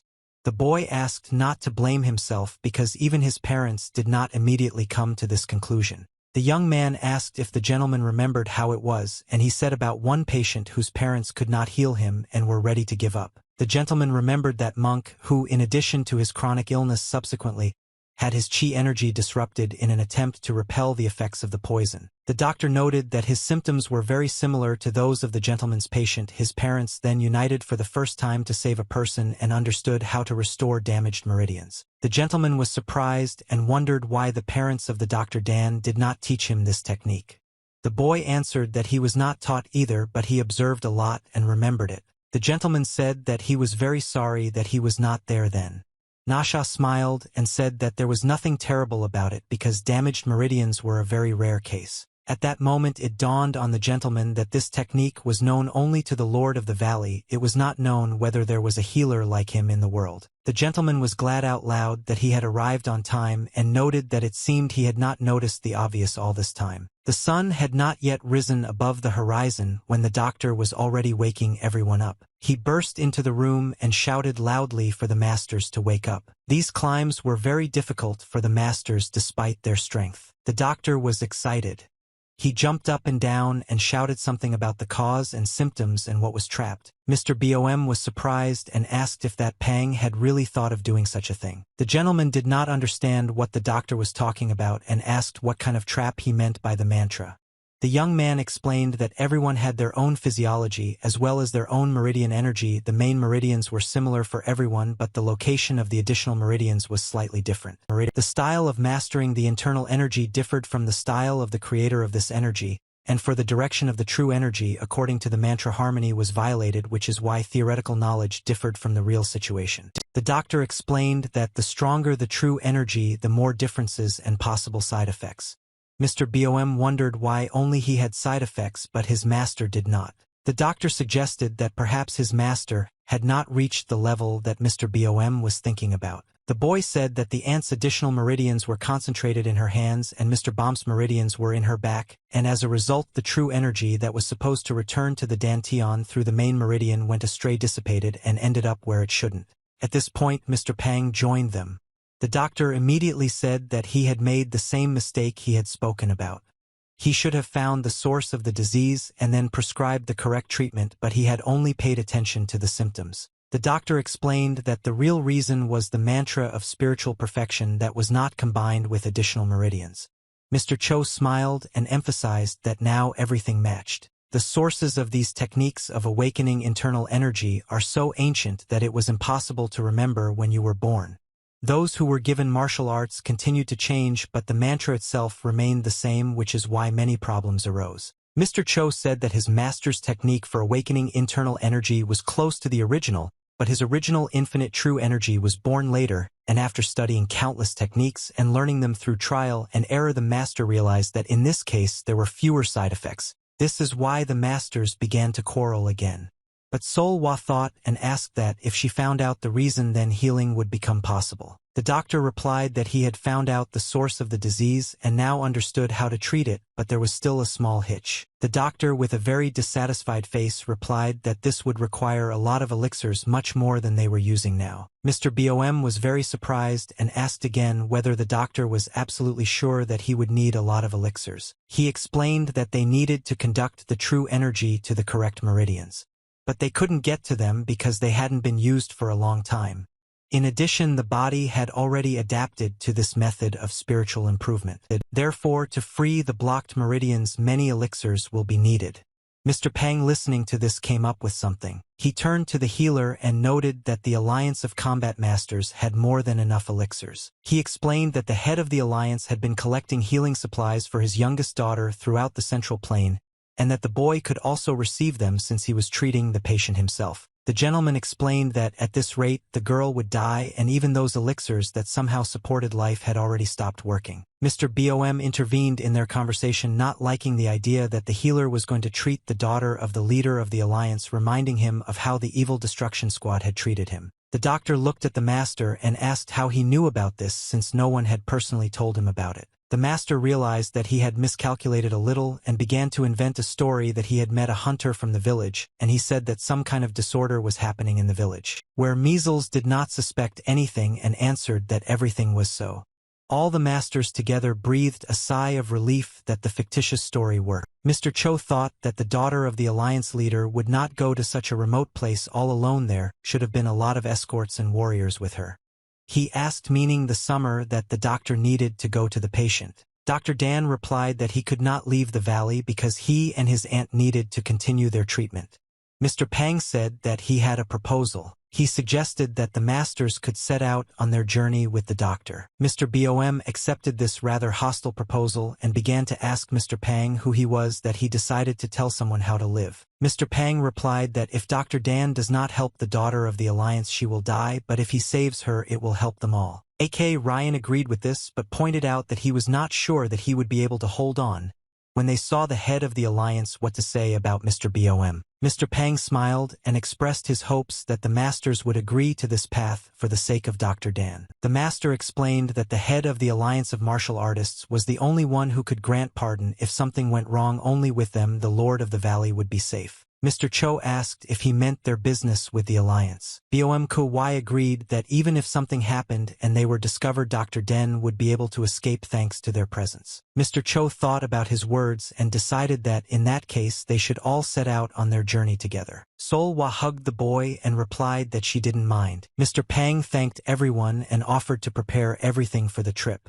But Mr. Cho asked him to wait and combine business with pleasure. Mr. Cho suggested that the boy go on a hike, which sounded completely different. The doctor was very happy and said that he had never been on a hike before, and if they went together he would only be glad. Bom Kavai, hearing that they would have to pitch tents outside for the night, became even happier and replied that he would really like to go. Mr. Cho stated that since the young man wanted to go on a hike, they could not refuse him. The village was very crowded. The shop owner was about to close the store when suddenly business started to improve. And all thanks to the wooden statues that the doctor brought. Seeing the boy on his doorstep again, the merchant was very happy to see him. The young man smiled and noted that there were a lot of foresters around. The merchant replied that if the boy could bring even more statues, he would be very grateful. There were very few figurines and many more people willing to buy them. When Bom Kuwai rolled the cart with the statues to the doors of the shop, the merchant froze in place, trying to imagine how many figurines could fit there. The young man replied that these figures should be quite enough and warned that for some time, he would not be able to come to the shop as he was going on a hike. The merchant was very surprised and asked where exactly the expedition was headed. The doctor said that he was going to Wuhan in Hubei province and he did not know how long it would take. The merchant was a little upset and asked the young man to be sure to come see him as soon as he returned, to which he asked him not to worry and promised to come. The merchant came out to see the boy off and waved goodbye with a little sadness. Dr. Dan waved back and wished the old man a good day. Bom Kavai noted how pleased the boy was. The doctor explained that the merchant had raised the price and now they had more money for the trip and could call themselves rich. Bom-Ku-Wai replied that since his doctor was happy then he was happy too and flew up into the sky. Preparations for the expedition were in full swing. The first thing the masters had to do was prepare and do everything possible to avoid being recognized. Bom-Ku-Wai tried on the wig and was apparently very pleased with the result. Dr. Dan also approved of this image, which made the master happy. The master believed that this wig made him look 10 years younger, and the boy confirmed this. Bom-Ku-Wai saw a witch next to him and was surprised that she was already on this side. He asked what she was doing there since she hadn't even disguised herself in any way. She replied that she didn't need to do that since she hadn't done anything shameful, unlike some. The last one was Mr. Cho, and the doctor needed to evaluate his new image. The boy did not recognize the man at all and asked him directly who he was. A.K. Ryan showed his real face with his hands.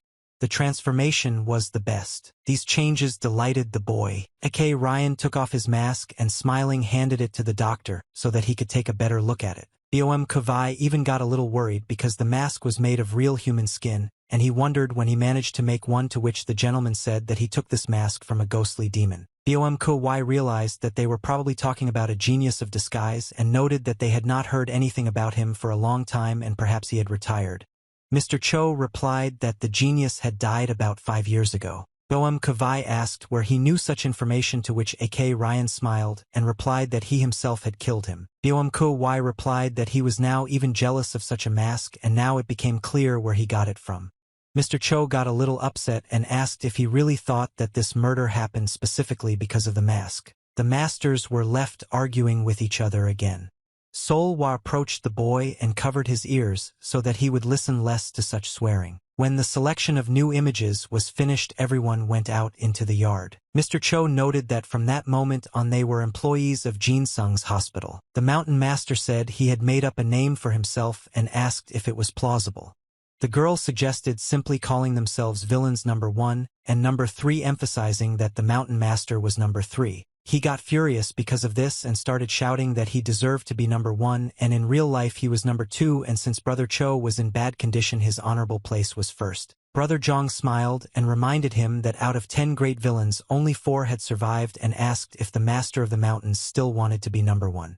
Mr. Bom practically shouted that he didn't care and wanted to be Number 1. The doctor, wishing to quickly resolve another dispute, suggested calling Mr. Bom the Number 1 villain, and A.K. Ryan suggested calling himself the villain gone. Sol-Wa suggested that MDM be called brothers since their names were very similar, but Mr. Bum was not satisfied with this.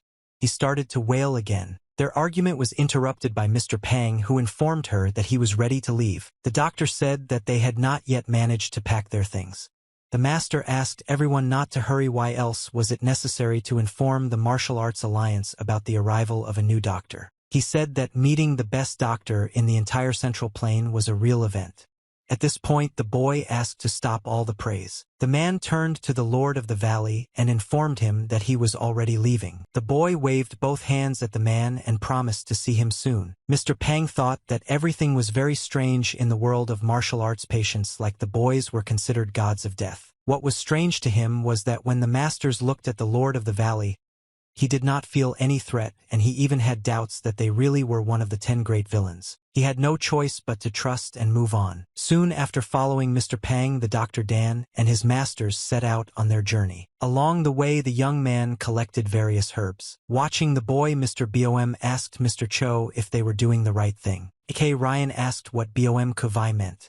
He said that it took only a day to get there on the main road. At this rate it would take them more than 5 days or even more. A.K. Ryan replied that it was not so important and that this road was good in its own way, which Bom-Ku-Wai subsequently agreed with, looking at how pleased the Dr. Dan looked. Bom-Ku-Wai noted that it was so quiet and calm around him, but he was not bored at all, to his great surprise. The doctor suggested that everyone eat, to which the masters unanimously agreed without any problems. The young man laid out the collected herbs and berries in front of his patients. Bom-Ku-Wai, going a little further into the forest, said that they were going on a hike after all and vegetables alone would not be enough. He pointed out that since they were going on a long journey they needed strength and meat provided the energy. Bom-Ku-Wai went hunting and Mr. Cho suggested lighting a fire and setting up a tent. A.K. Ryan immediately began to make a fire and having collected some brushwood and thick sticks laid them out on the ground. He had a special device for starting a fire. Soon he managed to get fire and make a bonfire. But suddenly there was a strong gust of wind. Because of this strong wind, Mr. Cho's barely flaring light went out. This wind was because of Han Sol-hwa, who appeared nearby at the wrong time. The gentleman tried again, but as soon as the fire began to grow, a gust of wind extinguished it.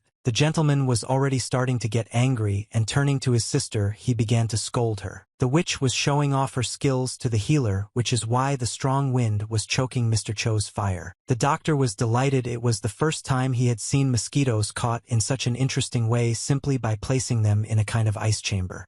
Ryan turned to the girl and asked if she could have warned him about this in advance. Well, at that moment Kavai came out of the forest with the meat he had obtained. He had managed to hunt a wild boar and was glad that they would have some excellent pork for dinner. The doctor was amazed at how big the boar was.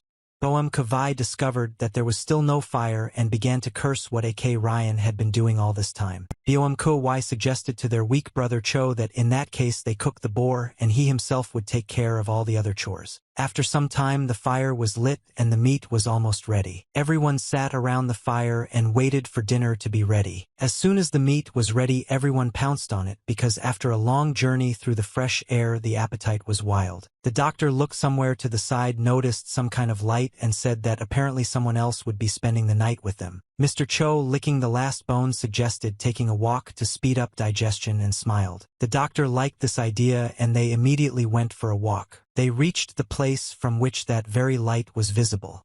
Not far from them someone made a stop. In this temporary camp there were a lot of armed men who also took advantage of their free time to do their own thing or warm themselves by the fire. Ryan and the healer Dan came even closer to the camp, trying to find out who these people were. The doctor asked whose flag was installed in this camp. Mr. Cho explained that it was the flag of the escorts. He said that it was installed by a special agency for transporting valuables. The doctor said that he had never seen anything like this and was very surprised. Very soon Mr. Cho and Dr. Dan were noticed by the camp guards, who became interested in these individuals. The boys were definitely in an unfriendly mood, judging by their looks and readiness to attack. The doctor noted that these people seemed not to be happy to see them, to which the gentleman replied that during the mission they treated everyone with suspicion. He explained that secrecy directly depended on the safety of the valuables of the escorts themselves, so they were usually wary of those who revealed them. In addition, it was night, and it was not surprising that they were even more attentive. Dan grabbed the gentleman by the hand and suggested that they leave there since they were not at all welcome. But suddenly the doctor smelled some kind of smell that interested him very much. He sniffed, trying to figure out what exactly it smelled like. He recognized this smell. He shared with the master that this was the smell of the medicinal herb 9 branches of immortality, from which a very rare elixir was obtained. One was surprised that the boy could smell this grass at such a great distance. The boy was already thinking about how to ask people to sell him that very grass. Well, I quickly remembered that it might not work because the escort would most likely set a high price. And besides, they are prohibited from selling anything without the client's permission. The gentleman was still thinking about the boy who had managed to smell the scent at a very long distance, and he became curious whether the doctor became like this every time he saw the elixir. The gentleman's attention was drawn to 2 guys. Their faces seemed very familiar to the gentleman, and he tried to remember where he could have seen them. He raised his chin in confusion and then smiled, thinking of something. The next day they all set out. As soon as the healer was distracted by collecting more herbs, all 3 masters very quietly disappeared from sight. They were tracking that very escort. Kavai looked at the guys that Ryan pointed at and confirmed that they were demon twins. It looked like these bastards lived a long time. Mr. Cho noted that the twins had been in the criminal world for many days, but still, due to the high skill of the mountain master, they would be at the bottom of the list if it were necessary to name the 100 greatest masters in the world. Mr. I will conclude that since these people were here, the 9 branches of immortality were in the boxes. Let's have the guys disguise themselves as escorts to steal the medicinal herbs. Mr. Cho said that there could be other valuables there. There was no rule for one item. Mr. wanted to steal the herbs, but Sol-hwa concluded that the doctor would not like it. Mr. Cho asked everyone to be quiet and pointed out that they were going in the same direction, so for now we'll have to follow them and wait for the right moment. So they did, and for a very long time they trailed behind this escort and were vigilant towards them. None of the people in the escort suspected that they were being followed. Mr. Cho and Mr. Bom walked slowly and pretended not to be interested in the carts. Mr. Bom asked the leader where the healer den was. He said that he and his sister were walking behind and collecting herbs at the same time. Bom was indignant that 3 days had already passed, their plan was still not completed. Bom Kuvai suggested simply killing everyone, not wanting to just sit and wait.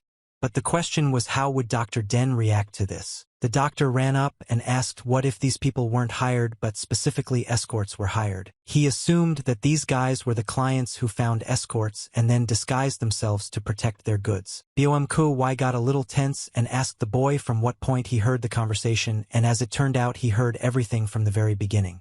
But overall it was good that the boy put forward such an idea that could really be true. Having replied that he knew everything about their conversations since they had been walking together for several days, the doctor indicated that he had an idea. He assumed that if those guys stole the goods they could return it to the owner, when they could possibly ask him to give them that grass as a thank you. A.K. Ryan asked what to do if they were clients who hired escorts. But it was the Dr. Dan who replied that in that case they could do nothing. It had nothing to do with them, so they would have to give up. Looking at the doctor, Mr. Cho and Mr. Bom looked at each other as if conferring. Mr. Cho turned to the doctor and told him that in fact he was connected with these people and that Bom Kuvai was very close to those guys. Bom Kuvai smiled broadly and said that he was their savior and asked to leave this matter only to him.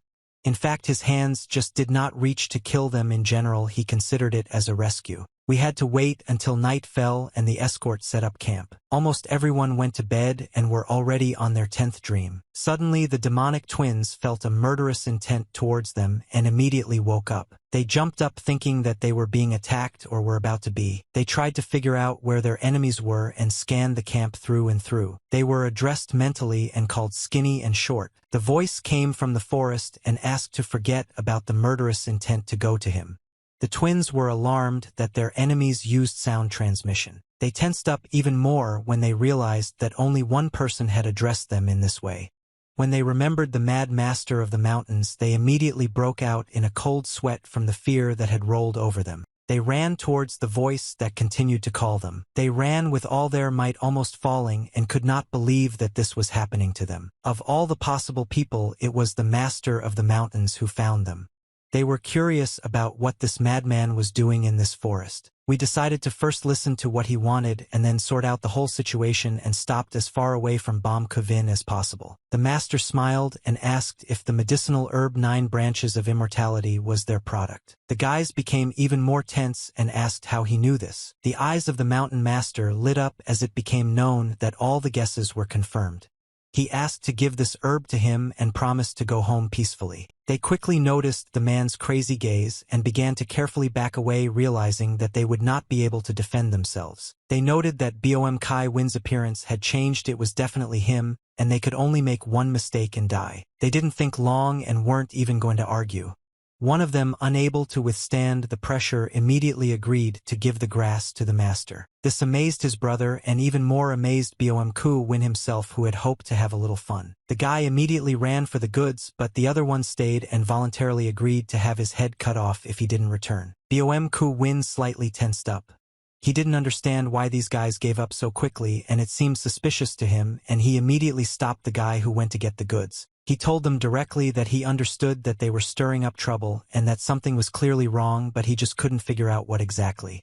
The guys tried to make excuses and change the subject. Han Solwa gave him information that apparently these guys must have had something much more valuable than the herb they needed. Hearing this, Mr. Bom also asked them to give him something else. The boys looked at each other and asked what exactly the owner of the mountains wanted to receive. Bom Kuvai replied that he wanted to receive what they translate in addition to the medicinal herb, and they themselves understand what he is talking about. Just as the boys wanted to object, Bom Kuvai activated all of his power reserves and seemed to increase in size right before their eyes. The guys were shaking with fear, noting that the owner of the mountains had become much stronger, and now they definitely had no chance of somehow resisting him, let alone winning. The guys promised to give everything back, and soon the chests with goods were handed over. I'm going through all the goods. Bom Kuvai was surprised when I saw the night pearl. I gave all the goods to the guys who wanted to hurry back to the camp, but the master did not let them do this and asked where they were heading with all these goods. They looked at each other and replied that they also needed to survive somehow. Hearing that the gentleman was dissatisfied with the answer, they said that recently the Alliance of Martial Artists declared that they would destroy 100 great villains and declared a hunt for them. The gentleman asked if they were on this list, and they replied that even before they were listed among the 100 great villains, they were already among the top 100 great martial artists and were considered to be at the top of the criminal world. Bom Kuvai smiled and asked where the great masters wanted to hide from the alliance. The boys cowered in fear but replied that they could not tell the gentleman everything. They should have regretted such words because it angered the master of the mountains. The boys were shaking, but something still continued to hold them in the same place and did not allow them to run away and hide in some hole. They only hoped that the master of the mountains would not touch them and would spare their lives. Bom Kuvai smiled slightly and exhaled slowly. Much to the twins' surprise, Bom Kuvai threw the chest containing the night pearl back into their hands. When asked why she was giving them the pearl back, he asked her to sell it so that she would have money to travel with. To the surprised expressions on their faces, Bom Kuvai noted that the boys said that they were trying to survive, and as their senior, he couldn't let them go empty-handed. Finally, a slight smile appeared on the boys' faces, and they began to thank him. It was strange because he simply returned to them what he himself had taken. Even despite this, it still seemed that it was worth thanking him. The guy returned back to his camp and woke everyone up and immediately set off on his way. Bom Kuvai watched the carts move away and thought about his own things. Mr. Cho and Sol Wa approached him. The gentleman asked why these people were risking their lives, but Mrs. Bom did not know the answer to this question since before they immediately gave out all the information. Mr. Cho suggested that there seemed to be some place where all such people gathered. They all agreed that it was no longer their business. Mr. Cho spoke up about the great villains and emphasized that the Alliance of Martial Artists had already crossed all boundaries. Bom Kuvai was born to Brother Cho and offered to turn their management to hell.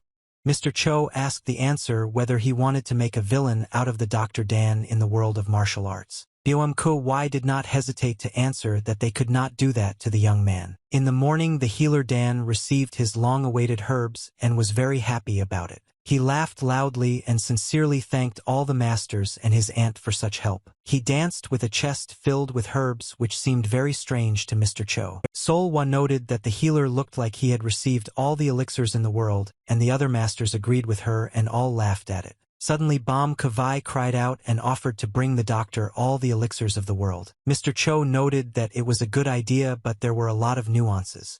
The girl asked how he was going to do it. Bom Kuvai replied that he had not thought about that, to which Mr. Cho said that whoever wants will definitely achieve everything and all that was required was desire. Looking at the happy boy, they started talking about the fact that since they had already decided to do this, they had to find a way. Soon they all reached Xi'an, the capital of Shaanxi province. The doors of one of the establishments swung open and the whole company found itself on the threshold. The doctor glanced at everything and was completely delighted. It was the first time he had seen such a huge tea house and asked if they would be waiting for Mr. Pang here. Mr. Cho said that it was one of the 3 largest tea houses in the entire Shaanxi province, and so on. The doctor understood why there were so many people inside. As soon as they all went inside, Mr. Cho immediately sensed something was wrong.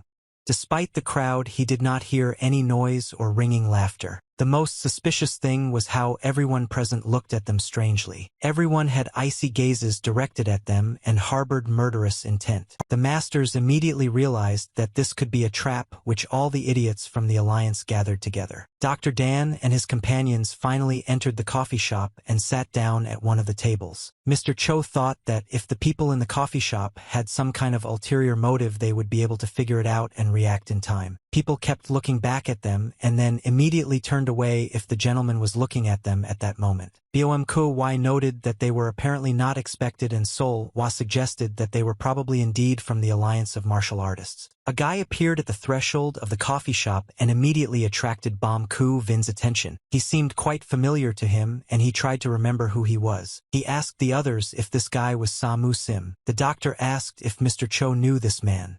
The gentleman replied that he was the ghost of poverty and everyone in these parts knew him. The gentleman explained that Sa Mu Sim was so stingy that everyone who dealt with him shuddered at his appearance.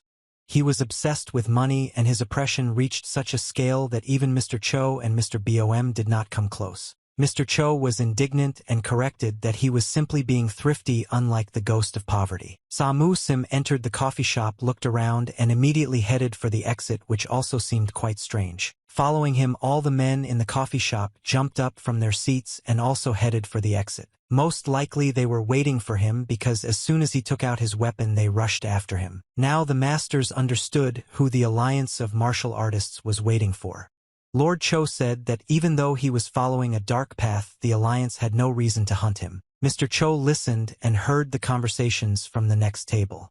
After the appearance of the ghost of poverty, the men discussed that they now understood why Lanzhou had been so restless lately. One of them heard that the evil extermination squad had concentrated in these parts to capture the ghost, and then the conversation turned to 100 villains. Bom Kuai noted that the techniques of the ghost of poverty could of course be harsh, but it seemed to him personally that he was a nice guy. As far as he knew, Sa Mu Sim saved more than 1,000 orphans. Mr. Cho sighed. The conversation was still about the 100 villains. Bom Kuai asked what they would do about it or just leave it alone. A.K. Ryan emphasized that if they just thoughtlessly interfere there will be no problems. Suddenly the owner of the mountains shuddered and groaned. The doctor asked what happened and he replied that he had a sudden headache because of the very foul smell that was in the coffee shop. Mr. Pang appeared behind him with several people and apologized for being late. The doctor jumped up to greet the gentleman but froze in place when he saw another group of people with him. The gentleman explained that they were members of the Huashan sect and they would escort them to the location of the Martial Arts Alliance. Bom Kavai said that the smell of thousand-year-old dust was enough for him and then there was some kind of sect.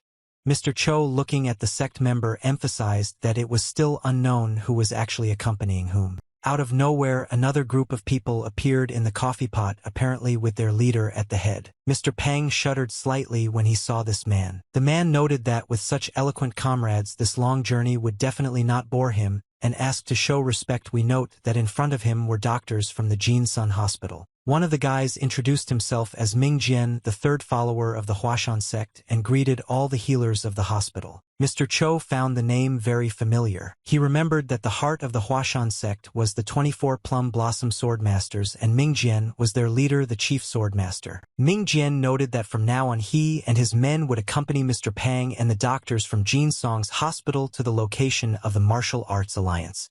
The master was curious that this would be done by the Plum Blossom Swordmasters themselves. The gentleman turned to Mr. Pang and said that even if it was not very comfortable with them, things had not been going well here lately. He asked Mr. Pang to understand that if something bad happened in the city, it would only make the situation worse for their sect. Everyone sat down at the tables. Tea and some cookies were ordered. For some time there was silence at the table. The gentleman turned to the doctor and asked what he was doing in Jin Sun's hospital. Mr. Pang introduced the doctor as his master's son and named him Dan A.K. Sun. The doctor greeted the alliance leader and noted that he would be very pleased to work together. The gentleman was very surprised that the son of a divine physician was in front of him. Lord Pang noted that although the youth was young, his healing techniques were simply amazing and even he could not compare with him. The leader was very interested in these words because Mr. Pang had better healing techniques than the emperor's doctors, but at the same time he praised the knowledge of the little boy. Mr. Pang then introduced the masters as employees of his hospital named A.K. Gon and A.K.I.L. The leader smiled, noting that these were the same gentlemen with a good speech thanks to whom they would not be bored. Mr. Pang explained that they rarely left the village because they were constantly learning new techniques, so they lacked communication skills. The leader smiled and replied that there was nothing terrible about it, and the elders living in the inaccessible valleys of their main mountain were not only extremely powerful but also eccentric, but everyone was used to it. Mr. Pang thanked him and was about to introduce another person, but some noise was heard from the street. Something was happening in the yard. They were trying to catch someone. Mr. Cho turned to Mr. Bom and pointed out that they were trying to catch the ghost of poverty in the courtyard, although it had just escaped. The whole situation was very strange. The gentleman asked one of his men what had happened, and he told him that the fighters of the Alliance of Martial Artists had been brought in who had noticed the ghost of poverty. The gentleman was unhappy that such an event had caused so much noise. Ming Jiang wanted to intervene, but the master asked him not to do so, noting that the territory was not his. The guy apologized to everyone for rushing.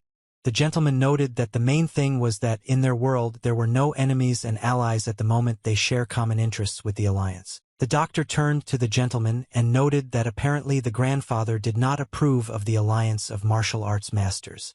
The gentleman did not understand which grandfather was being talked about. The doctor did not answer anything else and waited for an answer, looking with his pure, innocent eyes straight at the master. The gentleman smiled and replied that not everyone had the same goals. He asked how they were different from the alliance.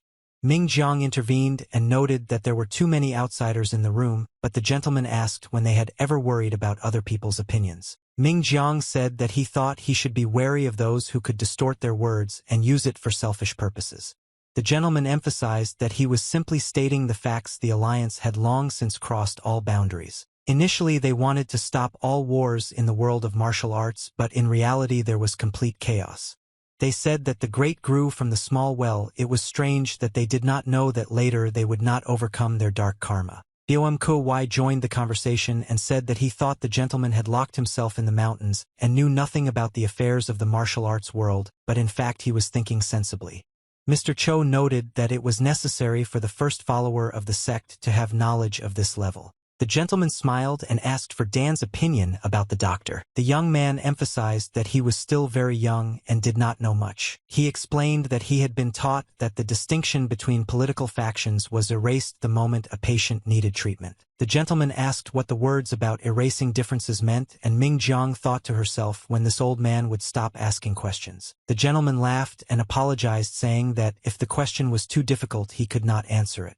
The doctor smiled in response and said that he had asked the question first and meant that the sea was open to all rivers without exception. The gentleman liked this expression and he smiled and noted that their young doctor apparently wanted to become the sea and asked if he had ever thought about why the sea welcomed and accepted absolutely everyone. The doctor smiled and replied that this was the lowest point. The gentleman was very surprised by the answer and noted that it was a truly profound answer to such a simple question. Ming Jiang was amazed by such an amazing child. I know that the fourth uncle very rarely recognized someone else's talent, but this boy caught his attention. It was such a childish and innocent answer, but it was very difficult to measure the depth of this thought. Another surprising thing was the reaction of his comrades, who seemed to take it for granted and therefore were used to it. The masters were indeed prepared for such an answer, but still smiled proud of their little healer. The streets were filled with screams again, and they were still trying to catch the ghost of poverty. Bom stood up and explained that he would be coming soon, and Mr. Cho stood up after him. The doctor asked where they were going, a little worried. Ryan replied that his friend had problems and they needed to go together. The ghost of poverty went deep into the forest, trying to hide from the people of the alliance. He looked very shabby. You could tell he had been running for a long time, clinging to branches and possibly even falling. His strength was waning. He didn't know how to get out of this situation. A man jumped out in front of him and tried to convince the attackers not to interfere and to go on their way. Bom Kavai and AK Ryan managed to kill all the people in a matter of minutes and were slowly approaching the ghost of poverty. Bom Kawai said that before death people asked themselves very strange questions and smiled. Samu Sim was trying to catch his breath.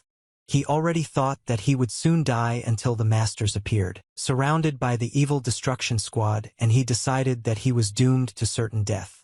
Well, where did these two come from and kill absolutely everyone? In battle, they looked exactly like monsters, acting very quickly and cruelly. The biggest fear was instilled by the big guy, who seemed to be able to crush any person with just one hand. Samu Sim called them an elusive swordsman and a terrible giant, and did not believe that they came to his aid. The man from the squad tried to defend his position. It is clear that he had no chance at all. Samu Sim was trembling all over and could not accurately predict what would happen in the next moment. The man in front of him turned around and decided that he could manage to do what he was there for. The ghost of poverty prepared for its death, but the blow never came. Right in front of him stood Mr. Cho, although he didn't even know his name.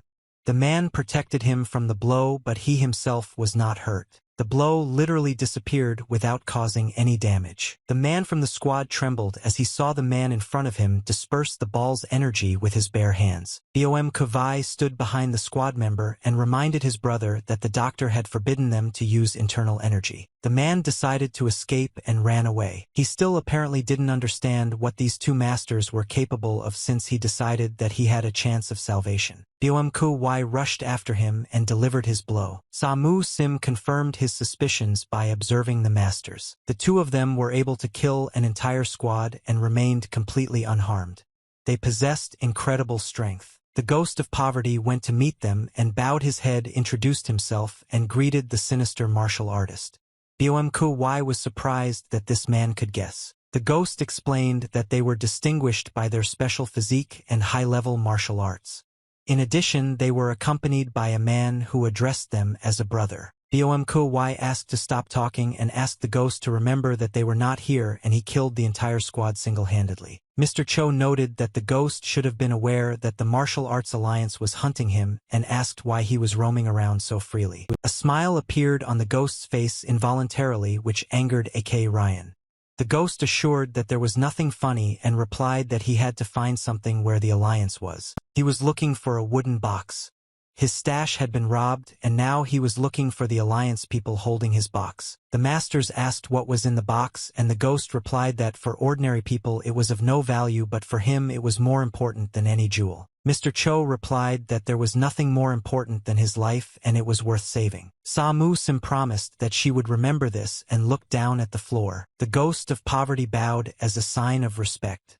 He was really very grateful to these two for saving him. Mr. Cho decided to ask how the orphans that Mu Sim had saved were doing. The guy smiled and assured them that they were all safe. When leaving, the master was asked to value his life just as he worries about those children, and was warned that curiosity never leads to anything good. When the masters left, the ghost looked around and tried to figure out what he was now supposed to do with this. Mr. Bom asked his brother if he had used his internal energy. Mr. Cho replied that he had hardly used any, perhaps just a little bit, concentrating it only on his fingertips. Bom Kavai was indignant that he was constantly called a fool, but the leader himself had already forgotten about the doctor's instructions. A.K. Ryan replied that he could not dispel that ice energy of the sword with his bare hands, and he had to do it. Returning back to the coffee shop, the masters began to argue again, but at least they were jokingly swearing. And we got back only after dark. Mr. Pang walked around the room in circles trying to think of what he could do. A friend of one of the windows opened and two masters appeared from it. Mr. Cho sharply asked why he was sighing, which greatly frightened Mr. Pang. A.K. Ryan asked where the witch had been, and he became slightly worried, and nevertheless explained where the girl had disappeared to. Mr. Cho was unhappy that Sol Wa was simply let go. The girl squeezed that she was leaving, and no one knew how to resist it. Now all that was left was to hope that she would not do any mischief. Bom Kavai laughed and said that now, when there was no evening, their time had come. He explained that they could now go in search of temptations. Mr. Cho was indignant that Brother Bom only thought about this, but he assured him that now he only thinks about Dr. Dan. This phrase confused A.K. Ryan a little, and he asked again what exactly was meant. At that moment, Bom Kavai picked up A.K. Ryan and threw him through the window into the room. He himself ran very quickly in a direction that was quite well known to A.K. Ryan. "Stand on your feet," Mr. Cho asked Mr. Pang not to worry about anything and promised that he would now return Bom Kavai back. Bom Kavai ran to the doctor's bedroom windows and, jumping onto the windowsill, began to wake up the boy. He said that they needed to go somewhere, to which the doctor was surprised that they needed to go somewhere at such an hour. Bom Kavai picked up the boy in his arms and replied that they were going to a place where he could become a real man. Han Sol Wa went to talk to Min Jiang.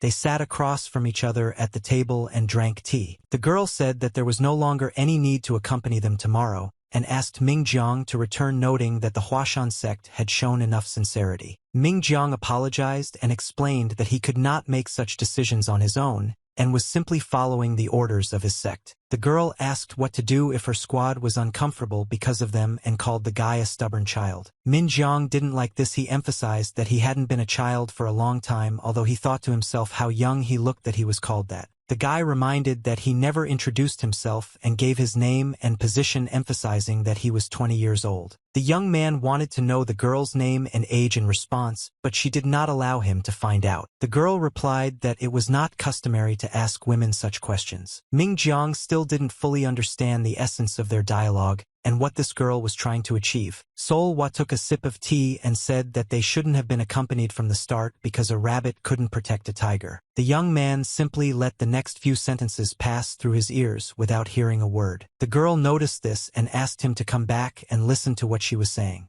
The young man shuddered slightly and, coming to his senses, noted that the girl was too stern. He said that if you ask someone to name the top 100 greatest martial artists in the world today, every cherry blossom swordsman would definitely make the list. Sol Hua replied that she was familiar with that look and asked if the young man was the leader of the cherry blossom swordsmen. The girl remembered out loud that once the same swordsman told her that if he could win her heart, he would give up his meaningless position and all claims. She said that he constantly clung to her, promising to leave the sect and return to a peaceful life, and Ming Jiang's gaze was exactly like his. Ming Jiang jumped up and shouted that this was all nonsense. He knew that the previous squad leader was his master, and he did not believe that he was such a person. He asked the girl not to even try to defile his master's honor with such slander.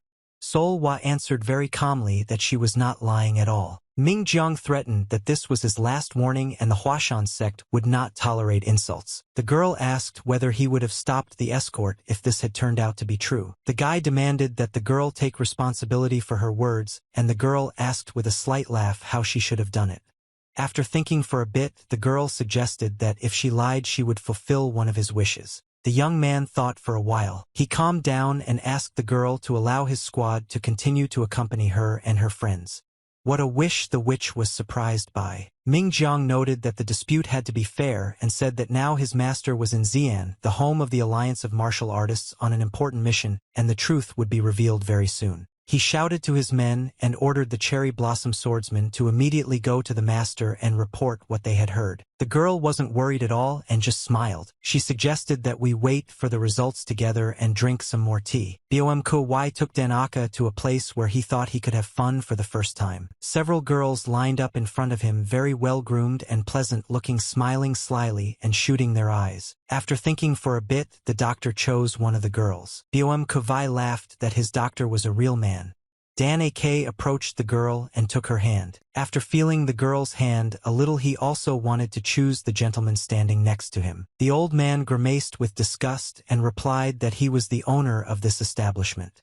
Mr. Bom also grimaced at the tastes of the doctor since he chose an elderly man. The young man approached the old man and took him by the hand and asked him to answer whether he had been bothered by headaches lately, especially before going to bed, as if his temples were being pierced by thousands of needles. The old man was shocked but agreed that he had indeed had such pains. The doctor asked if they measured the old man's hands in the morning. The old man was very excited by such questions and did not understand how the young man knew about this because he was sure that he had never told anyone about this. The doctor threw up his hands and noted that if they had come a little later, everything could have turned out much worse. He asked if there was a quiet room somewhere to start treatment immediately and asked the man not to worry. The girls whispered among themselves, admiring the young guest more and more with each passing second. Dan Ak began to feel out some of the girls while a quiet room was being prepared for the owner of the establishment. Mr. Bom began to shout at the young man that this was not a hospital, but it was too late. Soon Master Ming Jiang returned after completing his special assignment. Ming Jiang met him. He was very impatiently waiting for his master to finally get the truth. The master's face showed no emotion. He only asked who dared to insult him. Ming Jiang pointed to the girl sitting at the table and replied that he was insulted by her, a guest from Jin Sun's hospital who came with the Dr. Pang. As soon as the master looked at the girl, he immediately realized that he had seen her somewhere before. He looked into her face and his features were so familiar. He couldn't believe his eyes. The girl smiled and noted that this was the same brat she was talking about. The master's face froze. He didn't know what to say. and in general couldn't even do it for some time. He came closer to the table where the girl was sitting and introduced himself as a martial arts student and the second follower of Huashan and greeted the immortal song. Ming Jiang didn't understand what was going on because his master never called himself a disciple. The witch looked at the master and smiled slightly when she heard what he said. The girl asked the master where was that little boy who loved to rub his cheek against her dress. The master leaned against the table and bowed his head and asked to be careful with his words because his student was in the hall. The girl smiled and said that they had quarreled with his student. The master tensed up when he heard about the dispute. The girl smiled and asked the master if she had lied. Exhaling heavily, the master replied that everything that the immortal son had said was true. Understanding the situation, he was putting himself in before his student. The girl turned to Ming Jiang and asked if she had won the sport, and having received confirmation asked what would happen to her escort. Ming Jiang nodded and promised that he would call everyone back immediately. The girl got up from the table and passing by the master noted that the child who had washed himself with his palms had grown so much. Without letting the girl leave, the master called out to her, but the girl did not stop and left the hall. The master was breathing heavily and suddenly sat down at the table in a fit of weakness. Ming Jiang couldn't believe his eyes and ears and asked the master who this girl was. He said that she was the ice jade of immortality in the world of martial arts. She was a true legend. The student was surprised that she was from the past generation, to which the master noted that the girl did not look her age at all and was able to achieve eternal youth. The disciple did not believe that the girl was actually telling the truth and that his master really wanted to leave the sect because of a woman. The master answered with difficulty that everything was a lie. The student did not understand anything and asked why. The master then said back. He replied that it was not about him. Ming Jiang stopped understanding anything and did not understand then who was being talked about in general if not the master. After thinking for a while, Ming Jiang, comparing that the girl was from the previous generation, realized that it was about the leader of the Cherry Blossom sect. Not wanting to answer any more questions, the master asked his student to forget everything that was heard in this room that day. Mr. Cho tried to find Bom Kai Win with Dr. Dan. He thought that given Bom Ku Win's character, he went to the most expensive brothel. And at that moment Mr. Bom himself appeared out of nowhere. A.K. Ryan was very scared by how unexpectedly his friend appeared. Seeing that the doctor was on his shoulders, he was worried that he was ill, but he worried in vain. Bom Ku Wai, almost crying, said that if he could only be reborn he would give up martial arts and study medicine. When Mr. Cho asked what had happened, Bom Ku Wai pointed to the brothel where a crowd of girls were seeing off the doctor and shouting their gratitude to him. You stood with them and the owner of this establishment, who also said goodbye to the Dr. Dan with gratitude. Mr. Cho was surprised that the doctor was able to cure them all, to which Mr. Bom replied that even though they did not receive any income because of them, they still thanked him and even paid. When the immortal song found out where the boys had been, she became furious, believing that they had most likely given the child alcohol. The masters stood there like teenagers and tried to justify themselves by saying that none of them had been drinking and that everything had gone very civilized. When asked why they went with Dan, then Bom Ku Wai replied that he used his body too actively. The master clearly did not think about what he was saying. The girl was about to explode with anger. Everything around began to freeze and Mr. Cho decided to intervene and promised to explain everything. When Mr. Cho told everything, the girl calmed down and said that it was worth starting the conversation with exactly this. A.K. Ryan also asked a question about how everything went at the meeting with the blossoming cherry. The girl said that she managed to dissuade them and they recalled the swordsman. A.K. Ryan did not quite believe that a powerful sect had taken and listened to her. The girl grinned and replied that of course they listened to her, otherwise it was not even expected. The dark night passed and at dawn life began again. Mr. Pang walked up to Dan's bedroom door and asked if he was asleep. When he looked into the room, he froze for a moment in the doorway, slightly surprised by what he saw. In the middle of the room sat the Dr. Dan, and around him sat Mr. Cho, Mr. Bom, and Mrs. Han.